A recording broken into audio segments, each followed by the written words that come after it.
Hello everyone, आवाज सुनाई तेरे सबको? Yes sir. जी गुड इवनिंग सर। जी, good evening.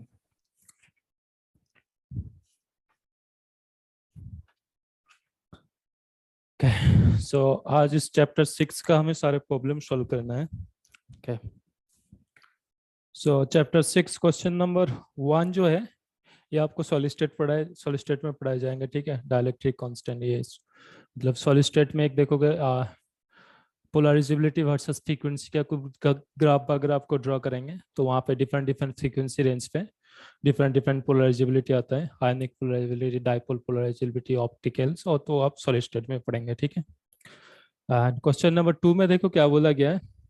When a monoatomic gas is placed in a uniform electric field, result in induced dipole moment is proportional to, क्या होना चाहिए? सो ये जो मोनोएटॉमिक गैस है they actually behave like as a linear.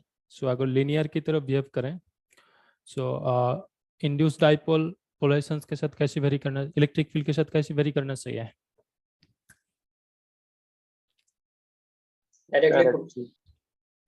Linear medium में polarisation induce dipole जो है that is induce dipole के साथ अगर हम पोलराइजेशन के रिलेशन देखें क्या होंगे, पोलराइजेशन था induce dipole moment per unit volume, है ना। सो पोलराइजेशन जैसे इलेक्ट्रिक फील्ड के साथ वेरी करेंगे, डाइपोल मोमेंट भी सेम वो वेरी करेंगे। तो क्या होना चाहिए?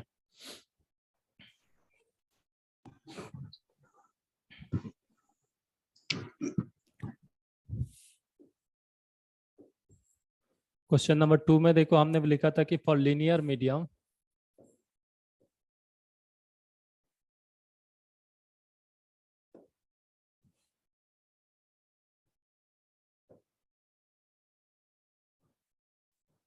Polarisation vector P is equals to epsilon naught psi into E।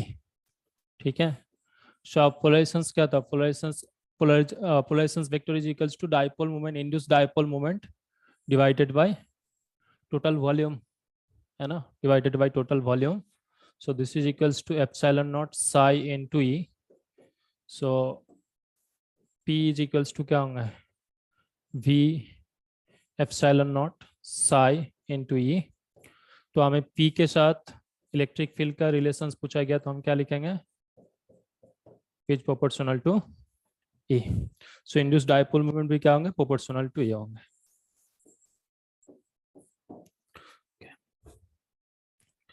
सो अब question number 3 I hope class में सॉल्व कर दिया था ना?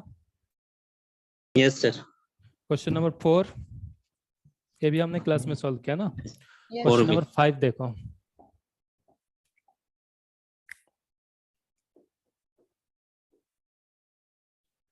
क्वेश्चन नंबर 5 में क्या बोला गया, ये charge Q is placed at the center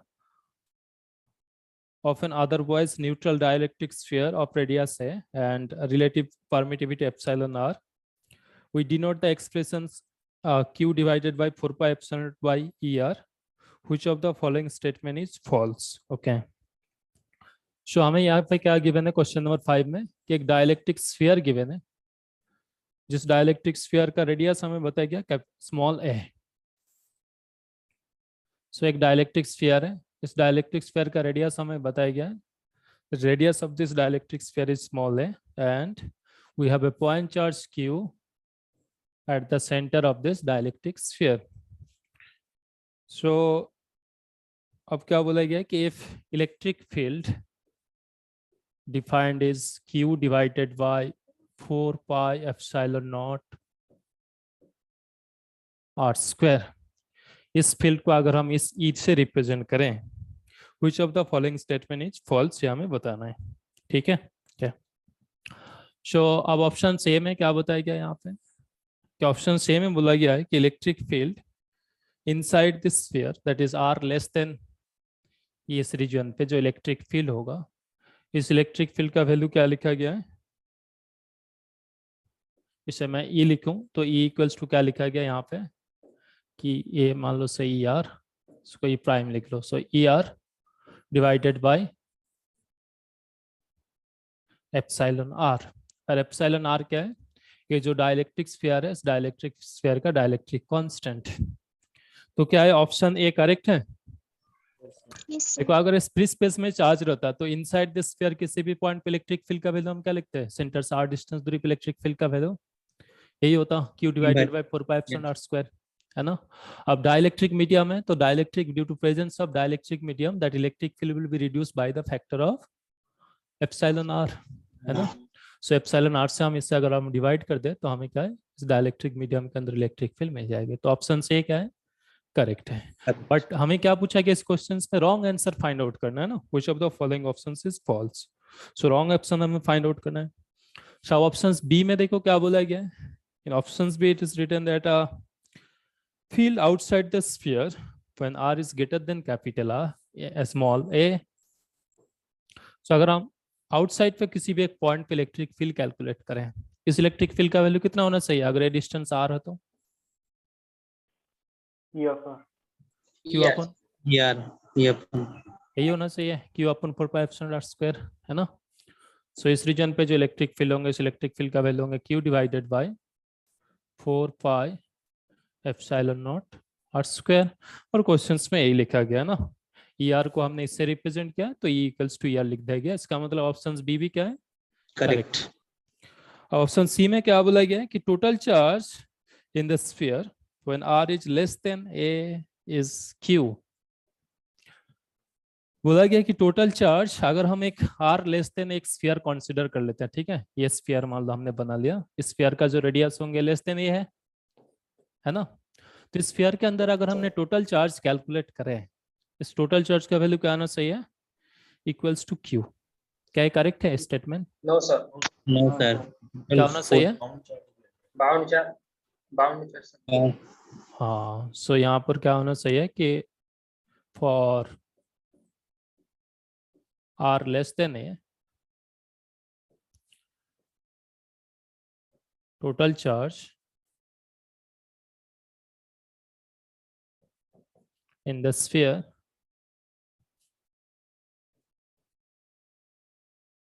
is equals to क्या होंगे, q free प्लस qb, ठीक है, qb। सो यहाँ पर q फ्री क्या गिवन नाम है, जो एक्सटर्नल चार्ज रखा गया q है, ठीक है, q है। और देखो qb अगर हम सिर्फ इतना पोर्शन कैलकुलेट करें तो हमें बेसिकली क्या लेना पड़ेगा यहाँ पे, बाउंड वॉल्यूम चार्ज, यस है ना, bound volume charge. And bound volume charge देखोगे क्या होंगे, अगर हम यहाँ पे ये अगर आपका इनसाइड इलेक्ट्रिक फील्ड हो, है ना, E डिवाइडेड बाई R, ये अगर आपका इनसाइड इलेक्ट्रिक फील्ड हो तो यहाँ से आप पोलराइजेशन वेक्टर देखो, और पोलराइजेशन वेक्टर से अगर आप बाउंड चार्ज कैलकुलेट करोगे तो इस बाउंड चार्ज का वैल्यू देखो क्या आना चाहिए यहाँ पे। So inside this dielectric medium electric field is E is equals to, by E prime लिखा हमने, E prime is equals to Q divided by 4 pi epsilon naught into epsilon R into R square into R cap, ये है। So अगर हम polarisation vector लिखने चाहें, polarisation vector in the dielectric sphere, इस dielectric sphere में जो polarisation होंगे, इस पोलराइजेशन का वैल्यू क्या आना चाहिए, epsilon naught epsilon R minus 1 into total electric field that is Q divided by 4 pi epsilon naught epsilon R square into R Kaif. So यहाँ पे एप्सिलॉन और एप्सिलॉन नॉट कैंसिल आउट हो जाएंगे।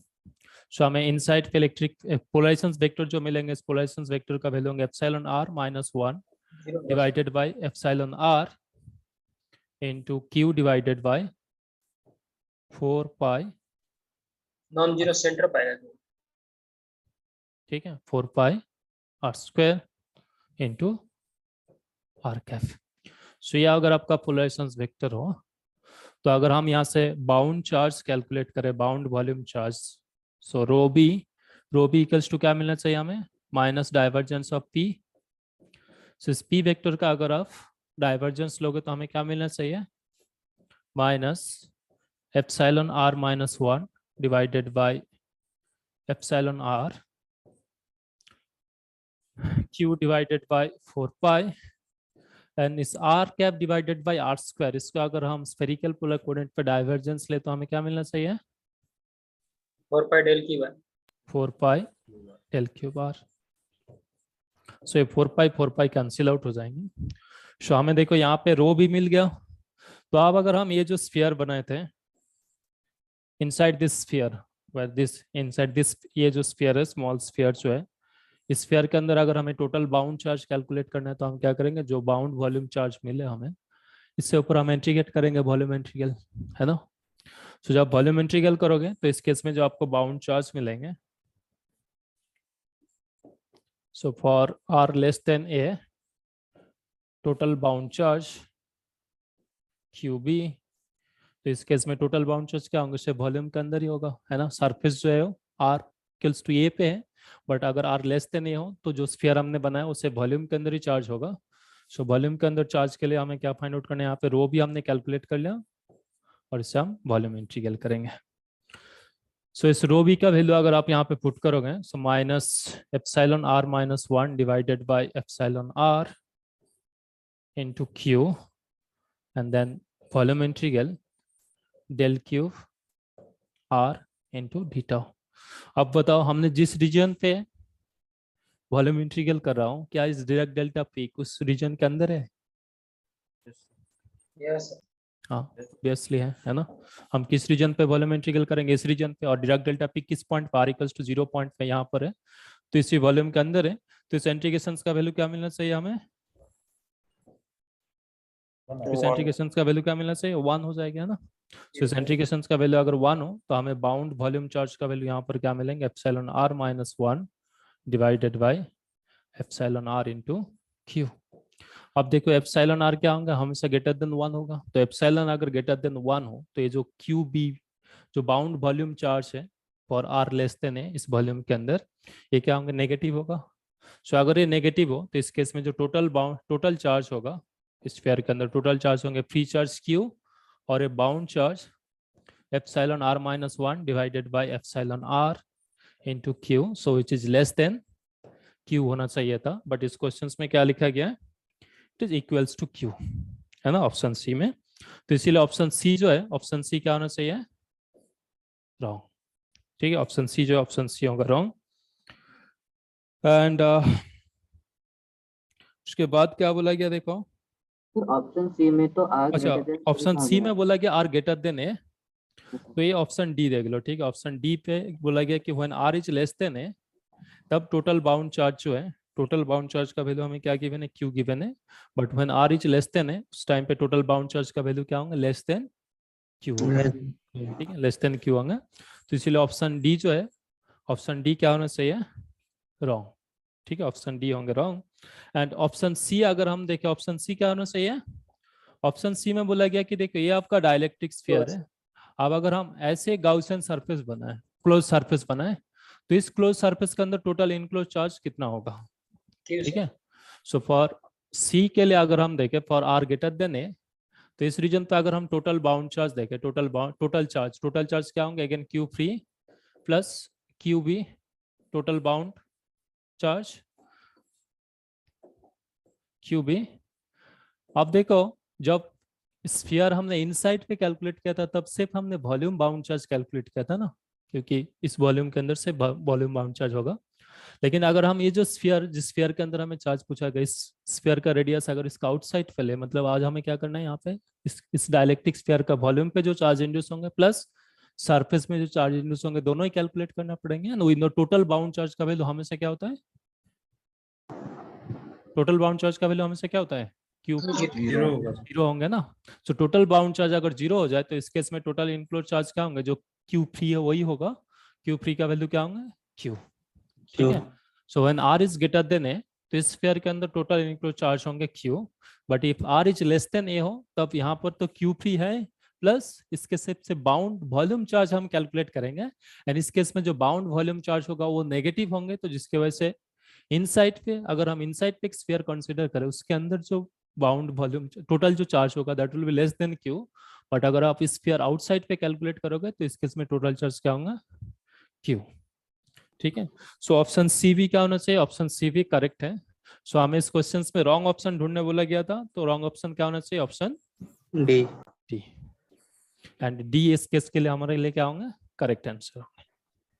ठीक है, so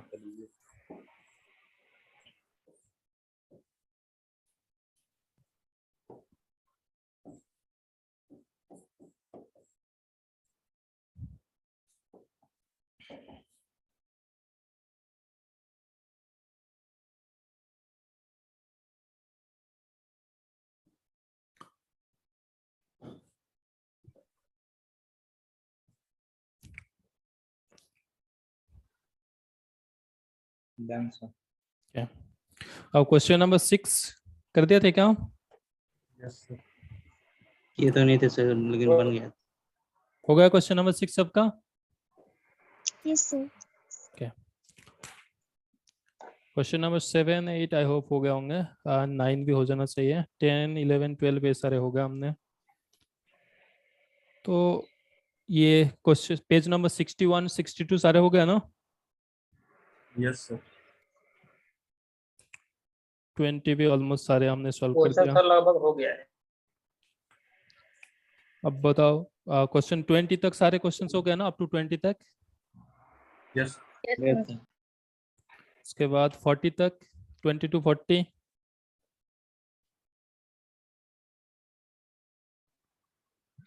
सर क्वेश्चन 34 नहीं आ रहा। 20 sir 34 एक है, डिफर है। अच्छा 20 21 ये हो गए होंगे ना? 22 तो मैंने सॉल्व कराया, 23 भी हमने क्लास में सॉल्व किया है। 24 कैपेसिटर वाला हो गया सर। Yes, sir. 24 हो गया ना? Yes, sir. यस 24 में देखो क्या बोला गया है कि capacitor 2 concentric a spherical metallic cell of radius a and radius b.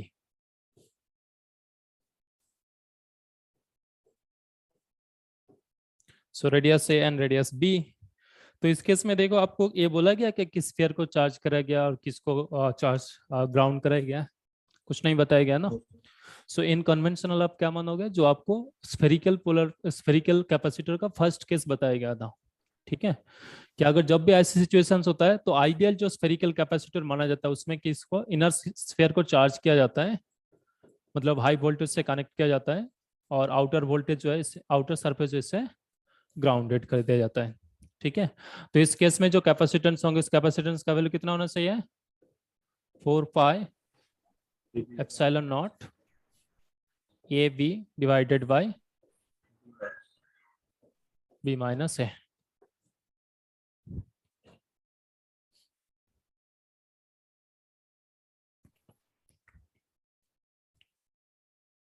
तो करेक्ट आंसर क्या लिखोगे? अच्छा यही था ना? बट उसमें बी ऑप्शन शो हो रहा है। B option. B option given है, बी ऑप्शन तो पॉसिबल ही नहीं है ना। 4 पाई एप्सिलॉन हमेशा ऊपर ही आएंगे कैपेसिटर का, ओके वो चेंज कर लो, ठीक है? सी कर लो इसे।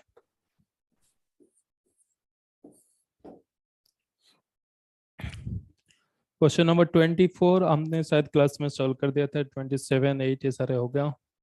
30 भी हमने क्लास में सॉल्व कर दिया, 31 भी हो गया, 32 34।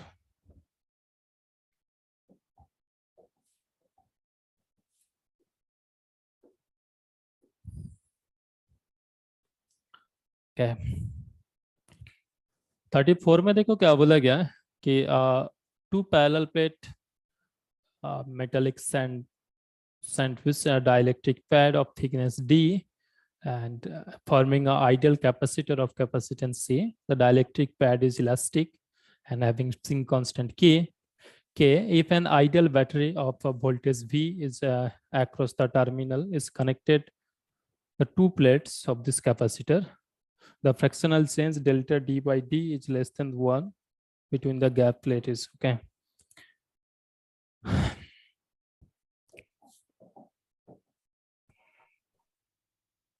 सर यहाँ पे आइडियल कैपेसिटर का सर क्या मतलब होगा? क्या आइडियल? आइडियल कैपेसिटर जो वर्ड यूज हुआ। आइडियल कैपेसिटर का मतलब वो बताने चाह रहा है कि जो आपको फर्स्ट केस बताया गया था ना कि अपर वाला को एक प्लेट को हम चार्ज करेंगे, दूसरे प्लेट को ग्राउंडेड कर दोगे। सो ये मान लीजिए आपका एक डाइलेक्ट्रिक मीडियम है, ऐसे आप इस डाइलेक्ट्रिक मीडियम जो है कहाँ पर रखा गया है? एक कैपेसिटर की प्लेट के बीच में रखा गया है। कैपेसिटर का एक प्लेट ये है और दूसरा प्लेट ये है, ठीक है?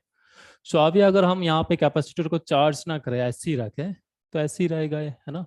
और इस केस में ये जो डाइलेक्ट्रिक मीडियम है, इस डाइलेक्ट्रिक मीडियम का एक प्रॉपर्टीज है, प्रॉपर्टीज के बारे में क्या बताया गया है कि ये जो डाइलेक्ट्रिक मीडियम है, डाइलेक्ट्रिक मीडियम एक्चुअली इलास्टिक है, ठीक है। अगर हम इसके ऊपर कुछ फोर्स दें तो क्या होंगे, अपना शेप जो है वो चेंज कर लेंगे, लाइक स्पॉन्ज टाइप का है, ठीक है। अगर हम इसे प्रेशर दें तो ये कंप्रेस हो जाएंगे, और फिर से अगर हम उस प्रेशर रिलीज कर दें तो अपने पोजीशन पे वापस हो जाएंगे। मतलब एक तरीका से एक रेस्टोरिंग फोर्स भी है, क्रिएट करेंगे, ठीक है। क्या है, सो अब क्या बोला कि ऐसी है, और इस टाइम पे जो थिकनेस है, ये थिकनेस हमें गिवन है डी, ठीक है। तो ये हमने केस 1 का सिचुएशन मान लेते हैं, केस 1। अब केस 2 में क्या बोला गया है कि अगर हम इसमें बैटरी कनेक्ट करते हैं, ठीक है, इन दोनों प्लेट के बीच में अगर हम इस कैपेसिटर कनेक्ट कर देते हैं, बैटरी कनेक्ट कर देते हैं यहाँ पे, तो बैटरी कनेक्ट करने की वजह से क्या होना चाहिए, क्या चेंजेस होना चाहिए, कि यहाँ पर कुछ ऐसी बोला गया है, सिंस ये एक इलास्टिक मीडियम है,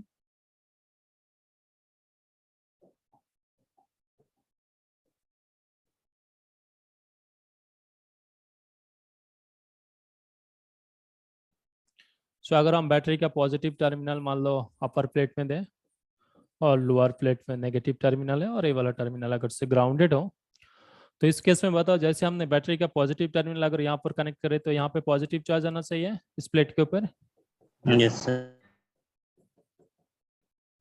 और यहाँ पे नेगेटिव चार्ज आना, ठीक है, ये नेगेटिव चार्ज होंगे। सो अगर आप पॉजिटिव चार्ज नेगेटिव चार्ज यहाँ पे हो तो इसका थिकनेस क्यों चेंज होना चाहिए, यहाँ पे थिकनेस इसीलिए चेंज होना चाहिए क्योंकि ये इलास्टिक मीडियम है, और जैसे हमने इसको चार्ज कर देंगे तो इस साइड पे देखो पॉजिटिव चार्ज है, इस साइड पे नेगेटिव चार्ज है। इन जनरल आपने जो कैपेसिटर देखे होंगे, है ना, लैब में भी जो देखे होंगे, वो हमेशा जो आपका जो दो प्लेट होता है, दो प्लेट हवा में फ्लोट होता है क्या, ऐसे हवा में ऐसे घूम रहा है क्या, नहीं होता है ना, उसमें कुछ मीडियम से उसको रेस्ट में रखा दिया जाता है ना, रेस्ट में अटैच कर दिया जाता है। सो यहाँ पर जो है, यहाँ पर इस डाइलेक्ट्रिक मीडियम है, एक डाइलेक्ट्रिक मीडियम के ऊपर है और दूसरा डाइलेक्ट्रिक मीडियम के नीचे जस्ट अटैच कर दिया गया है। तो इस केस में क्या होंगे, इस यहाँ पर जैसे पॉजिटिव चार्ज और यहाँ पर नेगेटिव चार्ज होंगे, तो इस पॉजिटिव चार्ज इस नेगेटिव चार्ज को क्या करना चाहिए, अट्रैक्टिव करना चाहिए, है ना। सो इस अट्रैक्टिव फोर्स की वजह से क्या होंगे, ये जो मीडियम है ये मीडियम इलास्टिक है, तो जिसकी वजह से इसके थोड़े से कॉम्प्रेस हो जाता है, ठीक है। तो कॉम्प्रेस होने की वजह से इसका जो थिकनेस है, अब थिकनेस क्या होना चाहिए, इंक्रीज होना डिक्रीज होना है, डिक्रीज। डिक्रीज हो जाएगा। तो डिक्रीज होकर कितना हुआ यहाँ पे, डी माइनस डेल्टा डी, ठीक है, डी माइनस डेल्टा डी, ये हो गया अब आपका थिकनेस। तो हमें इस केस में क्या पूछा गया है कि अगर हम यहाँ पे इस फ्रैक्शनल चेंज देखने चाहें कि delta D divided by D, इसका रेशियो हम फाइंड आउट करने चाहें, एंड इसमें ये भी बोला गया है कि इस delta D much less then ये हो, तब हम इसका जो delta D by delta d का वैल्यू क्या होना चाहिए हमें फाइंड आउट करना है, ठीक है।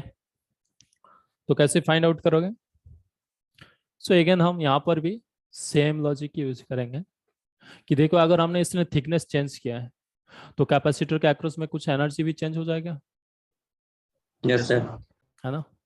सो अगर कैपेसिटर के अक्रॉस में एनर्जी चेंज हो तो एनर्जी चेंज इक्वल्स टू हम क्या लिखेंगे यहाँ पे, वर्क डन, है ना, वर्क डन।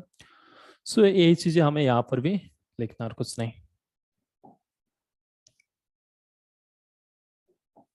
सो अगर यहाँ पे कंप्रेस ना होता, ठीक है, तो उस केस में और अगर फ्री स्पेस भी होता, है ना, सी जो यहाँ पर गिवन है सैंडविच, सो इस कैपेसिटर का मान लो ये अगर इलास्टिक ना होता, ठीक है, तो मतलब कंप्रेस होने से पहले इसका अगर हम टोटल एनर्जी देखें तो उस टोटल एनर्जी का वैल्यू कितना होना चाहिए, बैटरी का वोल्टेज अगर से वी हो तो हाफ सी वी स्क्वायर, ठीक है, हाफ सी वी स्क्वायर। अब ये कैपेसिटर, इस सी का वैल्यू क्या होना चाहिए, अगर हम इसका जो क्रॉस सेक्शन है, इस क्रॉस सेक्शन का वैल्यू अगर से हम ये मान लेते हैं, ठीक है, तो कंप्रेस होने से पहले इसका थिकनेस कितना था, डी था, है ना, डी था। तो इस केस में अगर हम इसका वैल्यू फाइंड आउट करें तो क्या होना चाहिए, हाफ ये epsilon naught divided by d into v square, ठीक है, d into v square. And compress होने के बाद जो इस कैपेसिटर का जो एनर्जी होंगे, उस एनर्जी का वैल्यू कितना होगा, टी माइनस के भी होगा सर, ये एप्सिलॉन नॉट हाँ, से होंगे हाफ ये epsilon not d plus delta d, sorry, d minus delta d,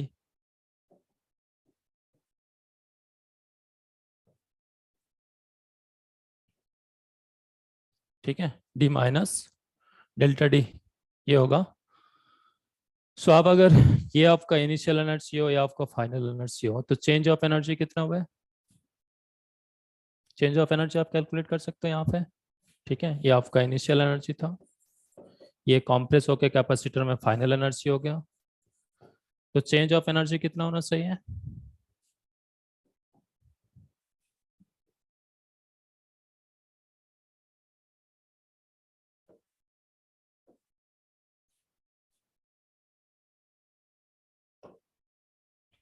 change of energy delta U is equals to U final minus U initial. So U final minus U initial करके बताओ कितना होना चाहिए? So half A epsilon naught D minus delta D into V square minus half A epsilon naught D into V square, ठीक है, D into V square. So यहाँ से अगर आप हाफ ए epsilon naught delta d v square. हाँ, so यहाँ पर देखो हमें क्या करना, हमें कंडीशंस गिवन है ना कि that delta d by D is much less than 1, है ना, मच लेस देन 1। सो हम यहाँ पे इस अगर डी कॉमन ले लेते हैं तो यहाँ में क्या मिलेंगे, ये epsilon naught divided by D, and इस वाला टर्म क्या होना चाहिए, 1 minus delta D divided by D, ठीक है, ये आएगा into V square minus half A epsilon naught divided by D into V square.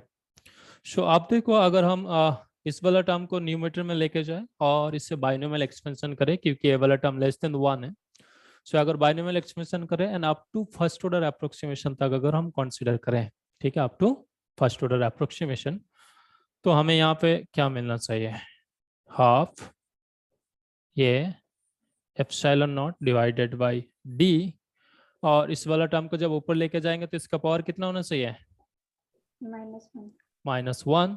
तो इससे अगर आप बाइनोमियल एक्सपेंशन करते हो तो -1 यहाँ पे मल्टीपल हो जाता है ना, फर्स्ट टर्म है 1 और उसके बाद ये माइनस प्लस हो जाएंगे, so delta D divided by D is equals to and then minus half ये epsilon naught V square divided by D, ठीक है, V square divided by D.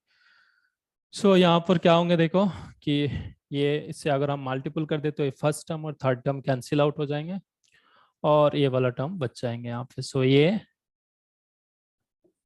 Epsilon naught V square divided by D square into delta D. So ये होगा क्या आपका net change of energy, ठीक है, net change of energy. अब इस नेट चेंज ऑफ एनर्जी जो है, इस एनर्जी क्या होंगे, ये जो कैपेसिटर है, कैपेसिटर को कंप्रेस करने के यूज होंगे, सॉरी कैपेसिटर बोल रहा हूँ, ये जो डाइलेक्ट्रिक मीडियम है उस डाइलेक्ट्रिक मीडियम को कंप्रेस करेंगे, ठीक है, स्ट्रेंथ की वजह से। सो अगर हम इसी के साथ इक्वल कर दे कि this work, this energy change of energy equals to work done, और उस वर्क डन किसके लिए कर रहे हैं कि ये जो हमने पैड रखा था डाइलेक्ट्रिक पैड, उससे कंप्रेस करने के लिए अगर यूज करा जाए इसमें इतना अमाउंट ऑफ एनर्जी है, तो पहले हमें ये देखना पड़ेगा कि उसका जो डाइलेक्ट्रिक मीडियम है उससे अगर हम कंप्रेस करें बाय ए स्मॉल डिस्टेंस डेल्टा डी तो हमें कितना वर्क डन करना पड़ेगा इस केस में।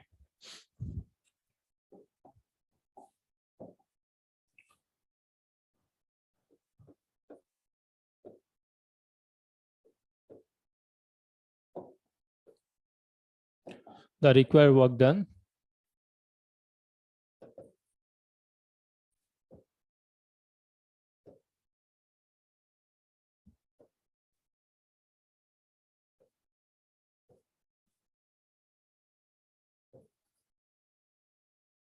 to compress the dielectric pad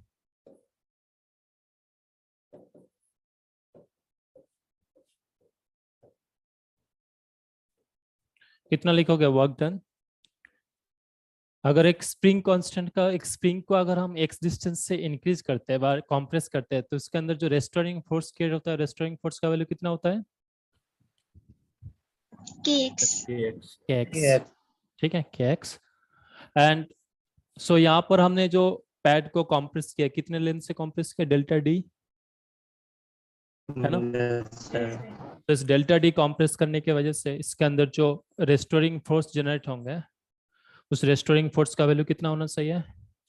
के into delta D Yes, sir. Restoring force है। माइनस नहीं आएगा और अगर हम वर्क डन फाइंड आउट करने चाहे तो वर्क डन इक्वल्स टू क्या लिखेंगे हम?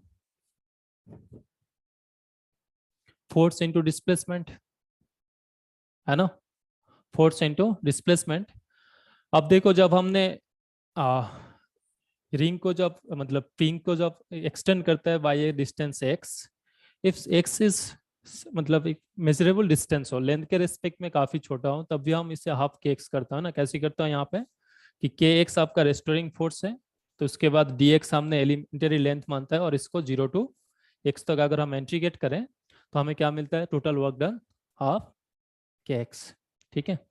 लेकिन अगर आप देखो, हमने मान लो पहले इस कैपेसिटर को यहाँ पे जैसे एक्स से अगर हम इंक्रीज ना करके, हमने अगर ये फाइंड आउट करने चाहे कि जो स्प्रिंग है, स्प्रिंग का लेंथ इंक्रीज किया by small amount of length, बा कॉम्प्रेस किया हमने स्मॉल अमाउंट लेंथ से डेल्टा एक्स, ठीक है। तो उस केस में फोर्स का वैल्यू क्या होंगे? के into delta x. And if delta x is very very small, है ना, एलिमेंटरी लेंथ जैसी है, तो हम सिंपली क्या करेंगे? सेंट्रीगेट करने का जरूरत है क्या? तब हम सिंपली के इंटू डेल्टा एक्स कर देंगे, ठीक है। तो सेम है यहाँ पर, delta d is also very very small, तो जिसकी वजह से अगर हम इससे वर्क डन देखें तो फोर्स इंटू डिस्प्लेसमेंट कर दो, इसे इंटीग्रेट करने का जरूरत नहीं पड़ेंगे यहाँ पे, ठीक है। यहाँ पे इंटीग्रेशन करने का जरूरत नहीं पड़ेंगे, क्योंकि डेल्टा डी का ही वैल्यू क्या है? Delta D itself is a elementary length, ठीक है, स्मॉल लेंथ। सो इस केस में टोटल वर्क डन जो होंगे स्प्रिंग कॉम्प्रेशन के अगेंस्ट पे जो वर्क डन कराया गया है, उस वर्क डन का वैल्यू क्या होंगे? डेल्टा डी का स्क्वायर, के इंटू डेल्टा डी का स्क्वायर। सो अगर सिस्टम का टोटल एनर्जी कंजर्व ना हो तो क्या होना चाहिए? जो एनर्जी चेंज हुए और यहाँ पर जो रिक्वायर्ड वर्क डन है, ये दोनों क्या होना चाहिए? इक्वल होना चाहिए। तो इन दोनों को आप इक्वल कर दीजिए।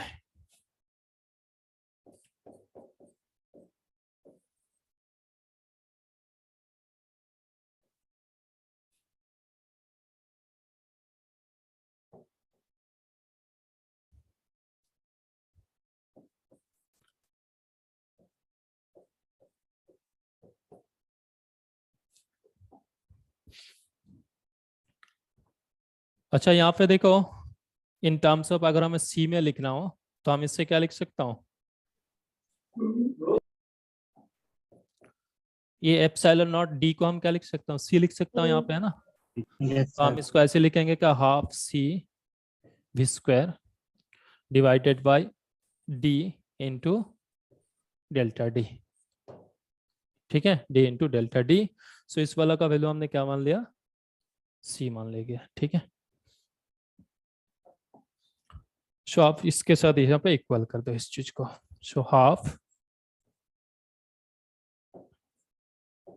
सी we square delta D divided by D, ठीक है, delta D divided by D. So अब हम यहाँ से पूछा क्या गया हमें? यहाँ पर देखो, डेल्टा डी दोनों साइड से कैंसिल आउट कर दीजिए। तो हमें पूछा क्या गया है कि डेल्टा डी बाई डी का वैल्यू कितना होना चाहिए?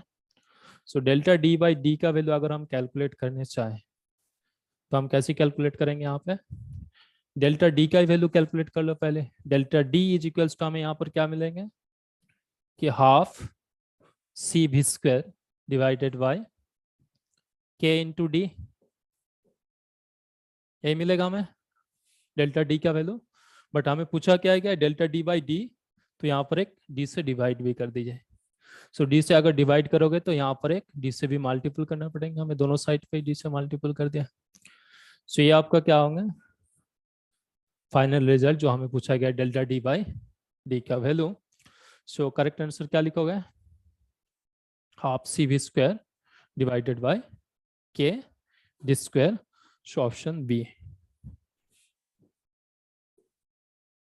सर हाँ सर कैपेसिटर का कैपेसिटेंस सर, उसको सर उसका वैल्यू निकाले तो सर डाइलेक्ट्रिक मीडियम का कोई। हाँ, अगर आप इसको डायलेक्ट्रिक मीडियम की तरफ ट्रीट करना तो ये एप्सिलॉन के जगह पे आप एप्सिलॉन पुट कर दीजिए, ठीक है। अल्टीमेटली इसको हमने सी लिखा गया ना, तो in Yes, sir. Terms of c questions पे गिवन था, इसलिए आप इसको एप्सिलॉन भी लिख सकते हैं ना, एप्सिलॉन लिख लो।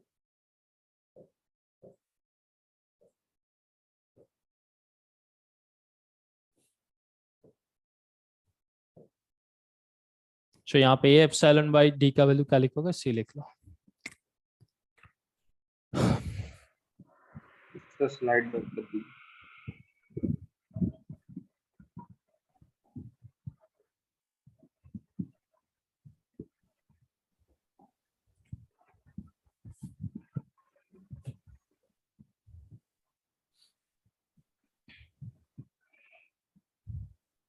सर इसमें भी एप्सिलॉन नॉट की जगह एप्सिलॉन पुट करना पड़ेगा। हाँ, इसमें भी एप्सिलॉन की जगह एप्सिलॉन कर दो।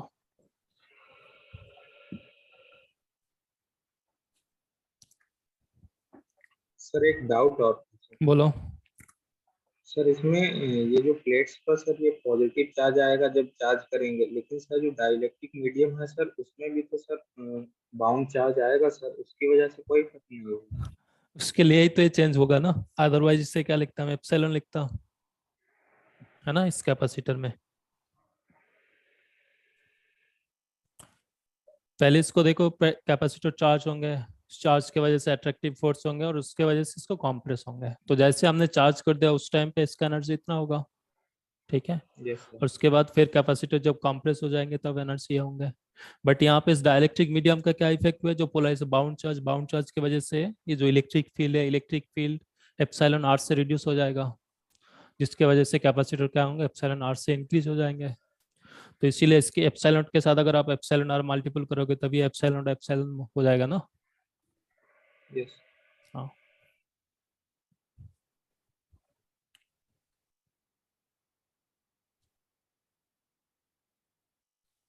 इसके बाद बताओ क्वेश्चन नंबर 34 35। 5 में सर 1/4 CV स्क्वायर होगा ना। 35 में क्या बोला गया, capacitor of charge C and voltage V if fully charged V and if it is fully discharged by a short circuit sorting through a resistance R, then the total heat generated in this resistor.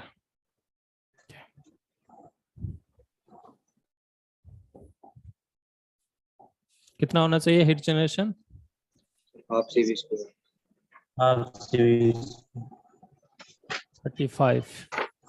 तो यहाँ पर क्या बोला गया कि देखो, हम एक बैटरी है और इस बैटरी को हमने ऑलरेडी एक V वोल्टेज से चार्ज कर देंगे सबसे पहले तो, ठीक है।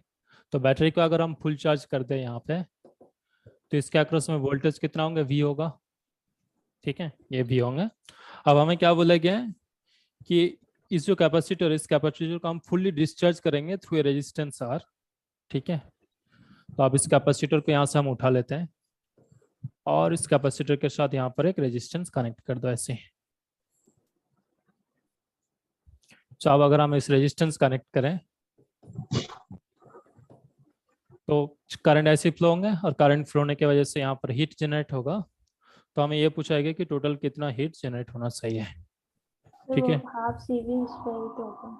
हाँ, सो पहले ये बताओ कि अगर कैपेसिटर के अक्रॉस में वोल्टेज से V हो, ठीक है, यहाँ पर जैसे वोल्टेज हो गया आपका V, तो इस कैपेसिटर का अक्रॉस में वोल्टेज अगर V हो, है ना, फुल चार्ज होने के बाद कैपेसिटर का अक्रॉस में वोल्टेज V होगा। सो यहाँ पर अगर इस कैपेसिटर के अक्रॉस में वोल्टेज V हो एंड कैपेसिटर अगर फुल्ली चार्ज हो और इसके बाद अगर हम इसको रेजिस्टेंस के साथ कनेक्ट करें, तो आप ये जो कैपेसिटर है, कैपेसिटर कैसे बिहेव करना चाहिए, बैटरी की तरफ। बैटरी की तरफ बिहेव करना चाहिए यहाँ पे, है ना। तो धीरे धीरे इसका वोल्टेज जो है वो डिस्चार्ज होते जाएंगे इस केस में। सो इस केस में अगर आप किसी भी टाइम पे T = 0 पे क्या होंगे, यहाँ पे कैपेसिटर के अक्रॉस में फुल्ली चार्ज होंगे ना, Q चार्ज रहेंगे। और इस बैटरी इस सर्किट में किसी भी टाइम पे अगर आप क्या फाइंड आउट करने चाहोगे, करंट फाइंड आउट करने चाहोगे, तो उस करंट का वैल्यू कितना होना चाहिए? Naught by r I naught e to the power t by r c, ठीक है, t बाई आर सी ये होंगे। अब यहाँ पे I नॉट का वैल्यू कितना होना चाहिए? जो कैपेसिटर का मैक्सिमम वोल्टेज है that is V divided by R,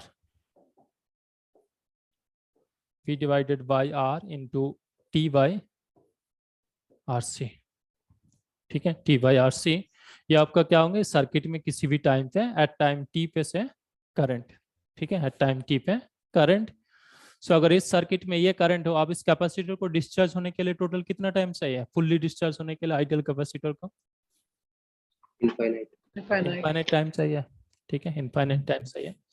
सो अगर इनफाइनाइट टाइम चाहिए इस कैपेसिटर को डिस्चार्ज होने के लिए, सो अगर हम इसमें हीट जनरेट देखना है,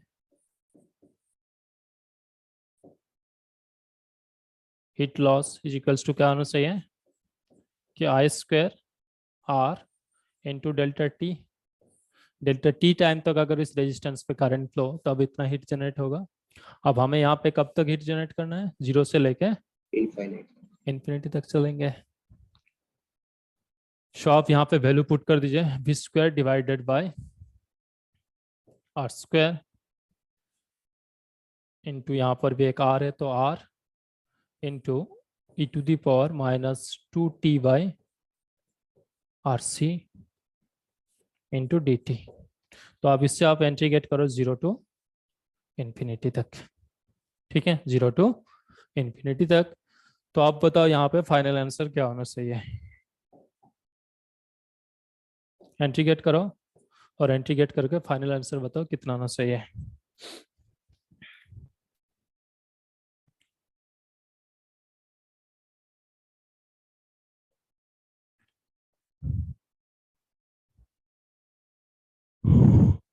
sir half C B square ही तो आ रहा है।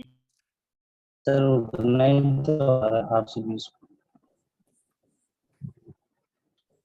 To the power minus 2 divided by 1/2 आपसे 20। अच्छा, इस केस में अगर ये पूछा जाता ऐसी रेजिस्टेंस ये है, इस केस में अगर ये पूछा जाता कि कैपेसिटर को पहले हमने चार्ज किया है और उसके बाद फिर डिस्चार्ज किया, तो टोटल हीट लॉस कितना हुआ है? CV स्क्वायर CV स्क्वायर हो जाएगा। हाफ CV स्क्वायर पहले यहाँ पे हीट जनरेट होंगे, फिर हाफ CV स्क्वायर वहां पर हीट जनरेट। तो दोनों केस में देखो फाइनली क्या होंगे, कैपेसिटर को हमने चार्ज किया है तो उस टाइम पे हाफ CV स्क्वायर यहाँ पर रेजिस्टेंस के अक्रॉस में स्टोर हुआ था, रेजिस्टेंस के अक्रॉस में लॉस हुए थे, और हाफ कैपेसिटर के अक्रॉस में स्टोर था। और बाद में अगर हम सेम रेजिस्टेंस के अक्रॉस में वो सारे कैपेसिटर के अक्रॉस में जितना एनर्जी स्टोर हुए थे वो सारे भी अगर हम डिस्चार्ज कर दें तो टोटल एनर्जी हीट में कन्वर्ट हो जाएगी ना? Yes sir. हाँ, तो उस टाइम पे टोटल हीट कितना होंगे? CV स्क्वायर हो जाएंगे। सर इसमें एक डाउट था। बोलो। सर जब हम बैटरी से कैपेसिटर को चार्ज कर रहे थे तो सर वहाँ पर आधा हीट जो रजिस्टर के थ्रू लॉस हो जा रहा था, सर यहाँ पर भी आधा लॉस करेगा? यहाँ पर आधा लॉस क्यों करेंगे? यहाँ पे कैपेसिटर फुल्ली डिस्चार्ज हो रहा है ना, अब कैपेसिटर के अक्रॉस में तो कोई एनर्जी स्टोर होगा ही नहीं, है ना। कैपेसिटर अगर डिस्चार्ज हो रहा है तो फाइनली जब कैपेसिटर डिस्चार्ज होंगे एनर्जी कंजर्वेशन होने के लिए क्या होना चाहिए? कैपेसिटर के अक्रॉस में जितना एनर्जी था सारे हीट में कन्वर्ट हो जाना चाहिए। Yes sir. क्या इसके बाद बताओ? सर 37 नहीं हुआ। 37 नहीं हुआ है? No sir 37। Sir option c का राइट आंसर आ रहा है किंतु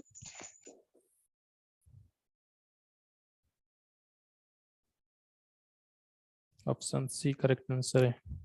क्या तो इस केस में देखो क्या बोलेगा 37 पे कि a capacitor is made of two conducting each of radius r and converted by a thin cover दिया है सर। कवर्ड बाय इंसुलेटिंग इसका इसलिए ओवर राइटिंग हो गया, इसके ऊपर कवर लिखा है yes sir. and covered by a thin insulating plate sheet insulating sheet. They carry a charge qn minus q respectively, and their center are separated by a distance d. If the capacitance of this capacitor is q divided by v, where v is the potential difference between the two sphere, then the maximum voltage capacitance क्या होना चाहिए? Okay.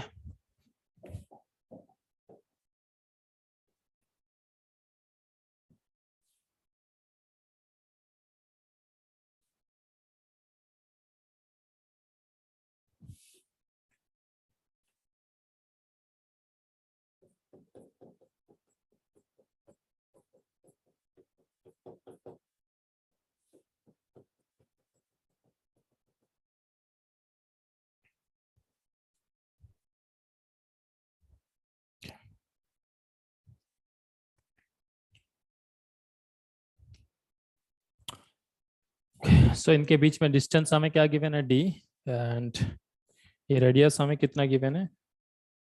Radius given है r, ठीक है, radius given है r।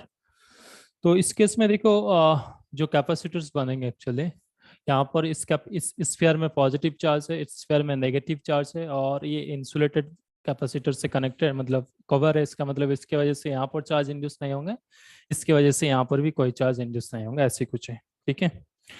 अब क्या है यहाँ पे हमें पूछा गया कि जो कैपेसिटेंस का एक डेफिनेशन गिवन है, if the capacitance of this capacitor is given bye C equals to Q by V, where V is the potential difference between these two sphere, then the maximum capacitance का value कितना होना चाहिए, ठीक है, maximum capacitance का value. तो इस case में देखो जो कैपेसिटेंस होंगे, कैपेसिटर किस रीजन पे बिहेव करेंगे? कैपेसिटर एक्चुअली यहाँ पे ये जो रीजन है, इस रीजन के अंदर एक्चुअली इलेक्ट्रिक फील्ड होगा। सो बेसिकली दो पैरेलल प्लेट जैसे बिहेव करता है उस टाइप का आपको यहाँ पर भी कंसीडर करना पड़ेंगे, ठीक है। इसको हमने पॉजिटिव चार्ज दिए और ये नेगेटिव चार्ज है, तो इनके रीजन का जो प्लेट रीजन है वो कैपेसिटर की तरफ बिहेव करेंगे। सेम है यहाँ पर भी सेम सिचुएशन होंगे, ठीक है। सो अगर हम ऐसे कंसिडर करें तो हमें क्या करना है कि एक का रिस्पेक्ट में दूसरा का पहले पोटेंशियल डिफरेंस फाइंड आउट करना है। तो उसके लिए हम क्या करेंगे, इस लाइन के ऊपर ये जो दो सेंटर बराबर जो लाइन ड्रॉ करा गया है, इस लाइन के ऊपर कोई भी एक पॉइंट कंसीडर कर लो से x, ठीक है, एक पॉइंट कंसीडर कर लो x, और x किस रीजन से? इस पॉइंट से इस पॉइंट का डिस्टेंस अगर से x हो तो यहाँ से डिस्टेंस कितना होना चाहिए? d minus x, d minus,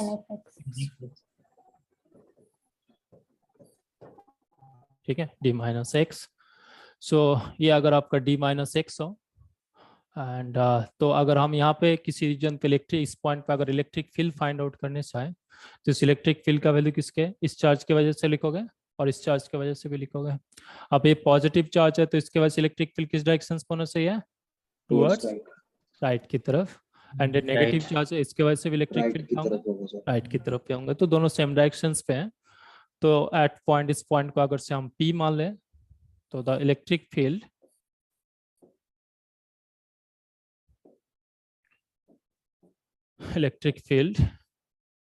at point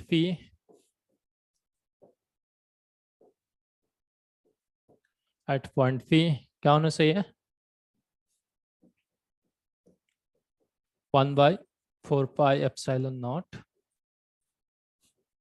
Q minus x square plus Q minus d minus x का होल स्क्वायर। एंड अभी के लिए मैं ये जो डायरेक्शन है इस डायरेक्शन को से x मान लो, ठीक है। ये अगर आपका x डायरेक्शन हो तो ये क्या होंगे? सिंपली x कैप लिख सकता है वैसे, ठीक है, x कैप। ओके, सो आप दोनों प्लेट के बीच में अगर हमें पोटेंशियल डिफरेंस फाइंड आउट करना हो, सो पोटेंशियल डिफरेंस अगर से डेल्टा v हो, डेल्टा v इक्वल्स टू हम क्या लिखेंगे? Minus e dot D x, ठीक है, minus E dot D x. तो ये जो कंडक्टर है, कंडक्टर इक्विपोटेंशियल सरफेस बनाएंगे, तो इस सरफेस के ऊपर अगर पोटेंशियल से हम V1 मान लेते हैं और इस सरफेस के ऊपर पोटेंशियल से अगर हम V2 मान लेते हैं, ठीक है, V1 और V2। सो पोटेंशियल, इस पॉइंट पे पोटेंशियल है V1, यहाँ पर है पोटेंशियल V2। तो जब पोटेंशियल का वैल्यू V1 है और x का वैल्यू देखो हमने यहाँ से कैलकुलेट करके रखा है, तो इस टाइम पे x का वैल्यू क्या लिखोगे सरफेस के ऊपर, इस पॉइंट पे x का वैल्यू क्या होना चाहिए बताओ। R. यहाँ पे x का वैल्यू क्या होगा r, और इस सरफेस के ऊपर पोटेंशियल मतलब यहाँ पर अगर हम कंसीडर करें तो इस पॉइंट पे पोटेंशियल का वैल्यू कितना होना चाहिए, x का वैल्यू कितना होना चाहिए, D minus R. d minus r, ये ठीक है, d माइनस आर। सो ये आपको क्या देंगे, इन दोनों प्लेट के बीच में पोटेंशियल डिफरेंस, ठीक है। सो इस पोटेंशियल डिफरेंस का वैल्यू आप कैलकुलेट करके मुझे फाइनल आंसर बताओ कितना होना चाहिए। 1/4 पाई एप्सिलॉन नॉट, Q तो कॉमन ले लीजिएगा। सो इससे अगर आप इंटीग्रेट करोगे, यहाँ पर भी एक माइनस साइन था तो ये माइनस साइन प्लस हो जाएंगे, तो यहाँ पर होंगे 1/d minus are minus 1/r plus इस वाला का इंटीग्रेशन क्या होना चाहिए, 1 माइनस डी बाई एक्स का होल स्क्वायर है यहाँ पे, तो एक माइनस साइन आएगा यहाँ पे, माइनस 1/d माइनस, अगर हम अपर लिमिट पुट करें तो d माइनस आर, तो d minus minus of r put करोगे तो ये माइनस आर ही रहेगा,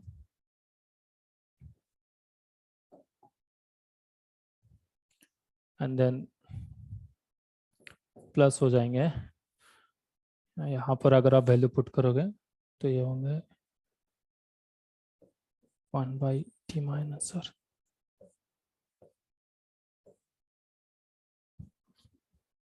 ठीक है, ये आना चाहिए इंटीग्रेशन का वैल्यू। सर जो इसमें लिमिट रखी है सर, एक बार ये एक्सप्लेन कर दीजिए। देखो x का हमने यहाँ से वैल्यू ले रखा ना, यहाँ से डिस्टेंस है x है, तो इस पॉइंट पे जो पोटेंशियल होंगे, इस पॉइंट पे पोटेंशियल का मतलब सरफेस के ऊपर अगर हर पॉइंट पे पोटेंशियल सेम हो तो इस पॉइंट पे x का वैल्यू कितना होगा r, और इस पॉइंट पे x का value centre to centre distance given है हमें d है ना, तो यहाँ से यहाँ इस सेंटर से इस डिस्टेंस कितना होना चाहिए, यहाँ से यहाँ तक का डिस्टेंस है d, ये डिस्टेंस है r, तो क्या होंगे d माइनस आर कर दिया गया है। तो एन x का वैल्यू r है, उस टाइम पोटेंशियल है v1, व्हेन x का वैल्यू d माइनस आर है, सेकंड सरफेस के ऊपर हमने पोटेंशियल मान लिया v2, सो v2 है। इसे हम बाद में इंटीग्रेट करेंगे, पहले आप इससे इंटीग्रेट करके बताओ ये आए कि नहीं। Yes, sir. ये आया, सो ये अगर आए तो आप इसको थोड़े से सिंप्लीफाई कर लीजिए, सो होंगे 2q divided by 4 pi epsilon naught, और यहाँ पर होंगे d minus r divided by 1 minus r, ठीक है। सो यहाँ आप लेफ्ट साइड को इंटीग्रेट करोगे कितना मिलना चाहिए आपको, dv इंटीग्रेशन करोगे v2 माइनस v1 मिलेगा, Yes, sir. है ना, बट बट यहाँ पड़ जाएगा। हाँ अब यहाँ पर देखो, यहाँ पर जो है यहाँ पे पॉजिटिव चार्ज है, तो v1 होगा हाई वोल्टेज और v2 क्या होंगे लो वोल्टेज पे होगा, है ना। सो अगर हम इस लिमिट को इंटरचेंज करें तो यहाँ पर एक माइनस साइन आएगा, तो सिंपली मैं इसे क्या लिख रहा हूँ v1 माइनस v2, तो इसके वजह से यहाँ पर एक माइनस साइन से मल्टीपल कर रहा हूँ, ठीक है, कर सकता हूँ ना ऐसे। सर ये माइनस तो पहले से ही था ना, तो वो कैंसिल हो जाएगा। इस माइनस जब इंटीग्रेशन करोगे उसके वजह से भी एक माइनस साइन आएगा ना। Yes sir. सो ये आपका दोनों के बीच में पोटेंशियल डिफरेंस है। सो ये अगर आप पोटेंशियल डिफरेंस हो तो आप बताओ सर, कैपेसिटेंस कितना 1/d माइनस आर से कटेगा, -2 अपॉन r आएगा। Minus q upon r, 1/d minus r कटेगा। कट जाएगा ना सर। सर वहाँ पे आर कट जाएगा, आर कैसे कटेगा? आप इसको और भी सिंप्लीफाई कर रहे हो क्या? नो सर, ऊपर वाले ब्रैकेट में सर कट जाएगा 1/d माइनस। अच्छा यहाँ पे बोल रहा हूँ, हाँ, यहाँ पे minus d plus d, yes sir, minus sign आना चाहिए सर, प्लस की जगह अंदर -2/r ब्रैकेट में। Sir, 1/r minus 1. इससे और एक बार देख लो, इस इंटीग्रेशन का वैल्यू देखो ठीक लिखा है क्या यहाँ पे, इससे अगर आप इंटीग्रेट करोगे तो कितना आना सही है? So 1 by minus.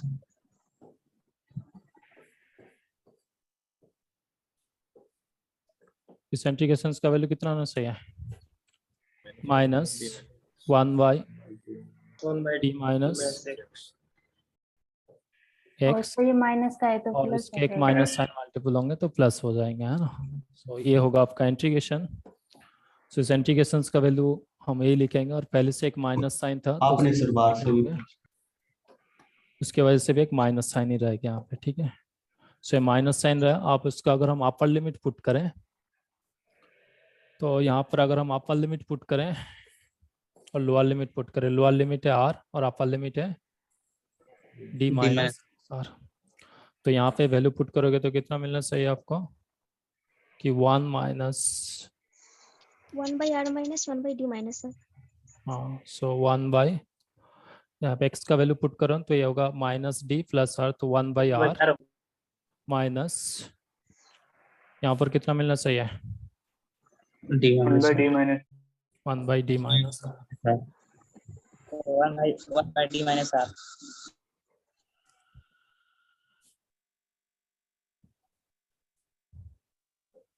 ये होगा प्लस और ये होगा माइनस, है ना, ये प्लस और ये माइनस है।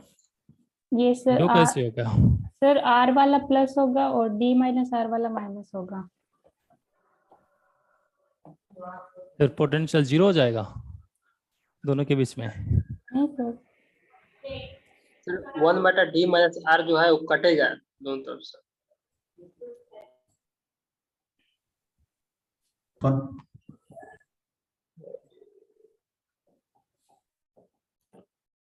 सो dv is equals to minus c dot dx।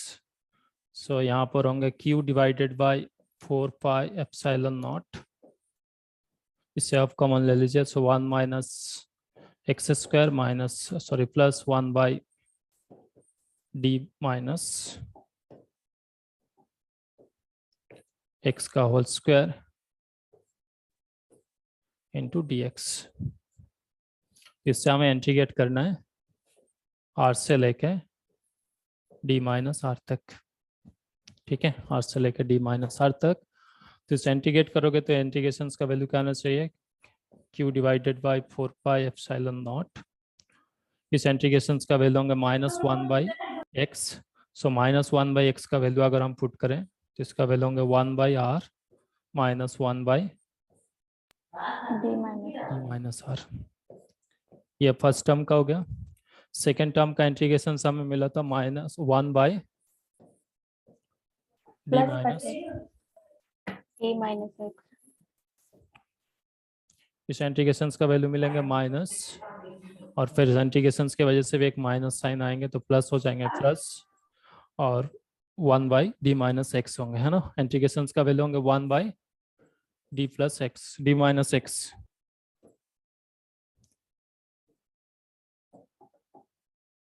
D minus X. So इस इंटीग्रेशन का वैल्यू अगर ये हो तो इसका अगर हम अपर लिमिट पुट करें तो अपर लिमिट यहाँ पर क्या होना चाहिए? d minus 1 by r minus 1 upon d minus r. 1 by r minus 1 by d minus r. D minus r. अब ठीक है इंटीग्रेशन का value. Yes sir. Sir answer सही आ रहा था, लेकिन सर वो उसमें प्लस माइनस का इधर उधर हो गया था। हाँ कुछ इधर उधर हो गया था। ये ठीक है ना अब? Yes sir. हाँ, सो ये अगर ठीक हो सो आप यहाँ से आप लेफ्ट साइड का भी इंटीग्रेट करोगे तो इस इंटीग्रेशन का अगर हम यहाँ पे r का वैल्यू ले रखा है तो ये v1 से v तक हमें इंटीग्रेट करना है, लेकिन अगर हम इसका लिमिट इंटरचेंज करें तो हमें यहाँ पर क्या मिलना चाहिए? v1 माइनस v2, जिसके वजह से एक माइनस साइन आएगा और उस माइनस साइन के साथ इस माइनस साइन में क्या कर रहा हूँ? रिमूव कर रहा हूँ, ठीक है। सो ये आपका होंगे पोटेंशियल डिफरेंस। तो इस पोटेंशियल डिफरेंस का वैल्यू कितना आएगा? देखो यहाँ पे कि 2q divided by 4 pi epsilon not 1 by r minus 1 by d minus r, ठीक है। ये आपका पोटेंशियल डिफरेंस हो। सो अगर ये पोटेंशियल डिफरेंस हो किसी एक कैपेसिटर, किसी एक स्फीयर के ऊपर चार्ज जो है प्लस q चार्ज है तो कैपेसिटेंस कितना होना चाहिए? c equals to q divided by potential difference होंगे डेल्टा v, है ना, दोनों के बीच में जो v1 माइनस v2 है तो इसका वैल्यू आप यहाँ पे पुट कर दो। सो q divided bye 2q upon so q divided bye 2 pi epsilon naught 1 by r minus 1 by D minus R. d minus r. So यहाँ से q q कैंसिल आउट हो जाएंगे आपका. So finally c equals to आपको क्या मिल रहा है कि 2 pi epsilon naught, और अगर आप इसे थोड़े से सिंप्लीफाई कर लीजिए, सो इसे सिंप्लीफाई करोगे तो कितना आना सही है, r into d minus r divided by d minus r तो D d माइनस 2r. ठीक है. सो ये होंगे क्या आपका कैपेसिटेंस. सो आप यहाँ पे बताओ कि इस कैपेसिटर का अगर कैपेसिटेंस आपको तो मैक्सिमम कैपेसिटेंस फाइंड आउट करना, तो यहाँ पे वेरिएबल क्या है, दोनों प्लेट के बीच में, दोनों स्फीयर के बीच में डिस्टेंस है ना, रेडियस तो फिक्स है. तो अगर मैक्सिमम कैपेसिटेंस फाइंड आउट करना तो आपको क्या करना पड़ेगा, डिफरेंशिएशन. हाँ डी को डी के रेस्पेक्ट में डिफरेंशिएट करो और उससे 0 पुट करके देखो डी का वैल्यू कितना आता है.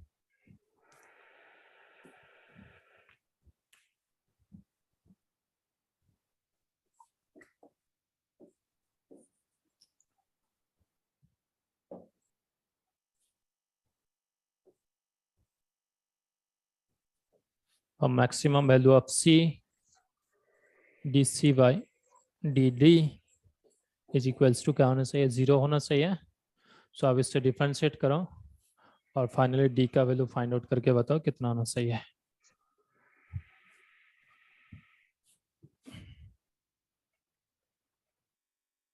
सर इसका तो नॉर्मली आ रहा है ना 2 pi epsilon naught R.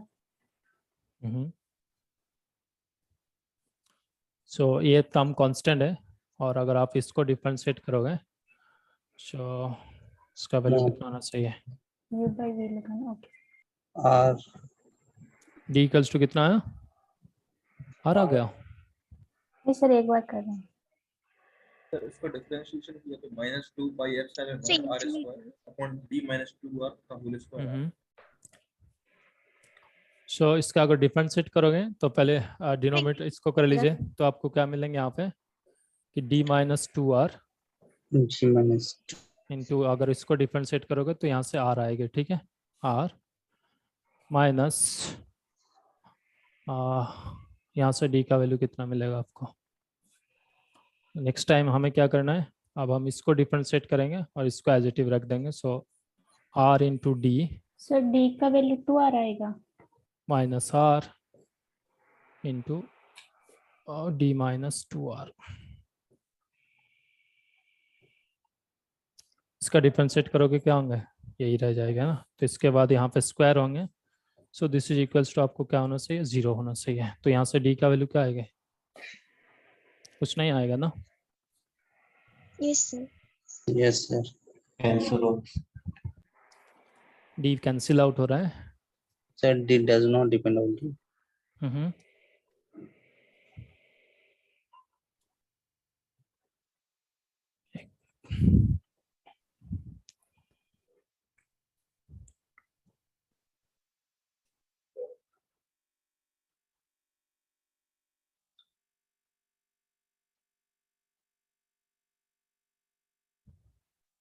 अच्छा, दोनों के कैपेसिटर में चार्ज तो हमेशा QA है ना. अगर हम उस डिफरेंशिएशन से ना यहाँ पे इससे बता सकते हो क्या, इस वोल्टेज डिफरेंस जब मैक्सिमम होंगे तब कैपेसिटर क्या होना चाहिए, दोनों प्लेट के बीच में जब पोटेंशियल मैक्सिमम हो तभी वोल्टेज डिफरेंस जब मैक्सिमम हो तब कैपेसिटेंस क्या होंगे, मिनिमम मिनिमम होगा, मिनिमम मिनिमम होंगे. और जब कैपेसिटेंस पोटेंशियल डिफरेंस जब मिनिमम हो कैपेसिटेंस मैक्सिमम होंगे तब, है ना. सो आप बताओ यहाँ पे पोटेंशियल डिफरेंस मिनिमम कब होंगे और मैक्सिमम कब होंगे.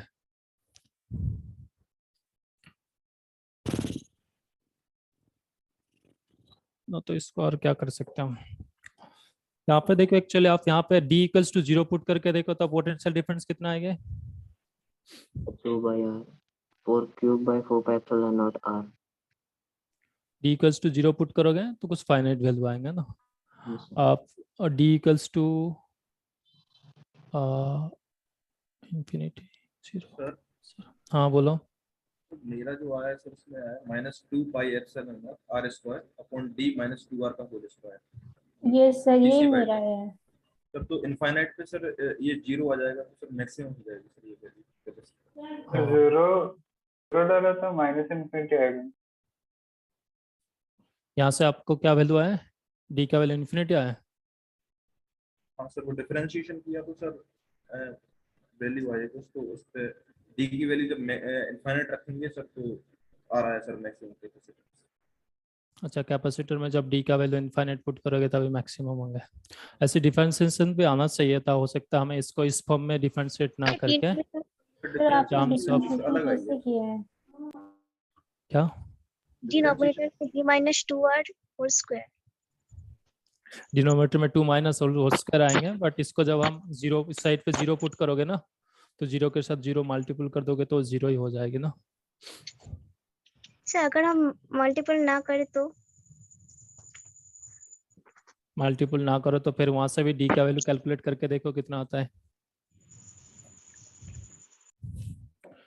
एनीवे यहाँ से आप डी का वैल्यू कैलकुलेट करके बताओ कितना होना चाहिए। अगर आप डी का वैल्यू भी पुट करके देख सकते हो यहाँ पे, अगर डी इक्वल्स टू कितना, एक्चुअली आप यहाँ से भी देख सकते हो। जब आपका जो डी वैल्यू अगर आप यहाँ पे इन्फिनिटी पुट करोगे, मतलब दोनों प्लेट के बीच में जब डिस्टेंस ज्यादा होंगे है ना, तो एरिया भी ज्यादा होंगे। एरिया अगर ज्यादा हो तो कैपेसिटेंस भी क्या होंगे, ज्यादा होना चाहिए है ना, मैक्सिमम होंगे। सो अब डी का मैक्सिमम वैल्यू कितना पॉसिबल है, हम इन्फिनिटी डिस्टेंस पे रख सकता हूँ तो इन्फिनिटी में होना चाहिए। तो लॉजिकली तो इनफाइनाइट आना चाहिए था, बट यहाँ से डिफरेंशिएट करने के बाद डी क्यों नहीं आ रहा है, इन्फिनिटी क्यों नहीं आ रहा है? डी इक्वल्स टू 0 आ गया एक डिफरेंशिएट करने से, तो दूसरे वाला में और कैसे कर सकता हूँ इसको? सर अगर डी इनफाइनाइट हो तो राइट हैंड साइड में मल्टीप्लाई करने से 0 होगा।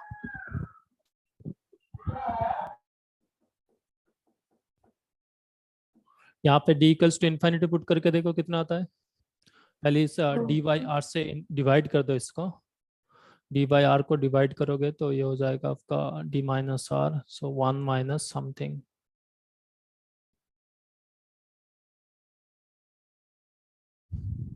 एक को अगर इन्फिनिटी पुट करोगे तभी मैक्सिमम होंगे।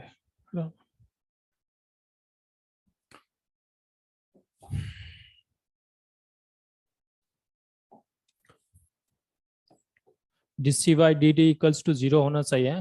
यहाँ से आप यू भी तो हमने किया, इसके 0 आ रहा है, और आप इसको ऐसे ही करो ना, पहले इसको एज इट इव रखो, इसके यू मानो इसको भी मानो, ठीक है। डिफरेंशिएट ना करके उसको इस तरीका से करो कि पहले इसको डिफरेंशिएट करोगे तो कितना आना चाहिए इस डिफरेंशिएशन का वैल्यू,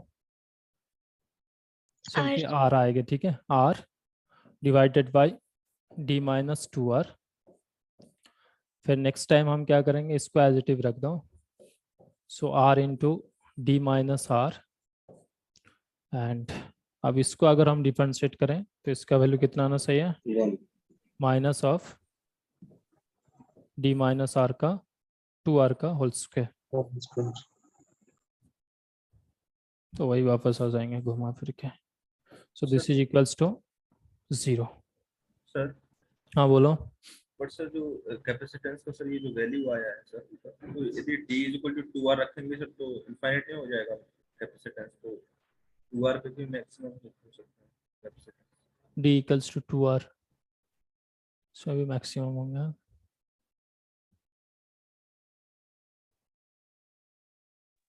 सर इस बार कहाँ 0 होगा ये?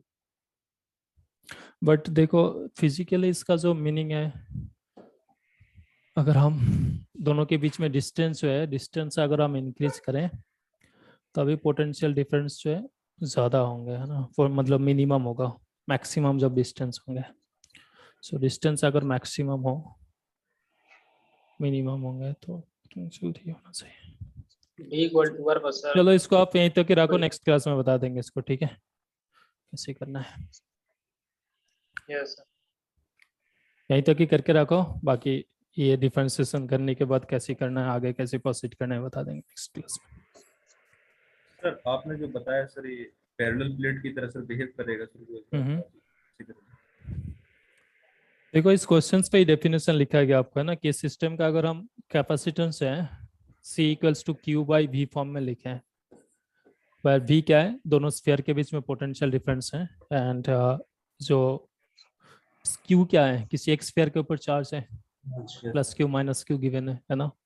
तो इसको आप ओरिजिनल कैपेसिटर की तरफ देखोगे तो क्या होता है, यहाँ पे एक प्लेट में प्लस क्यू चार्ज होता है, दूसरे प्लेट में माइनस क्यू चार्ज होता है।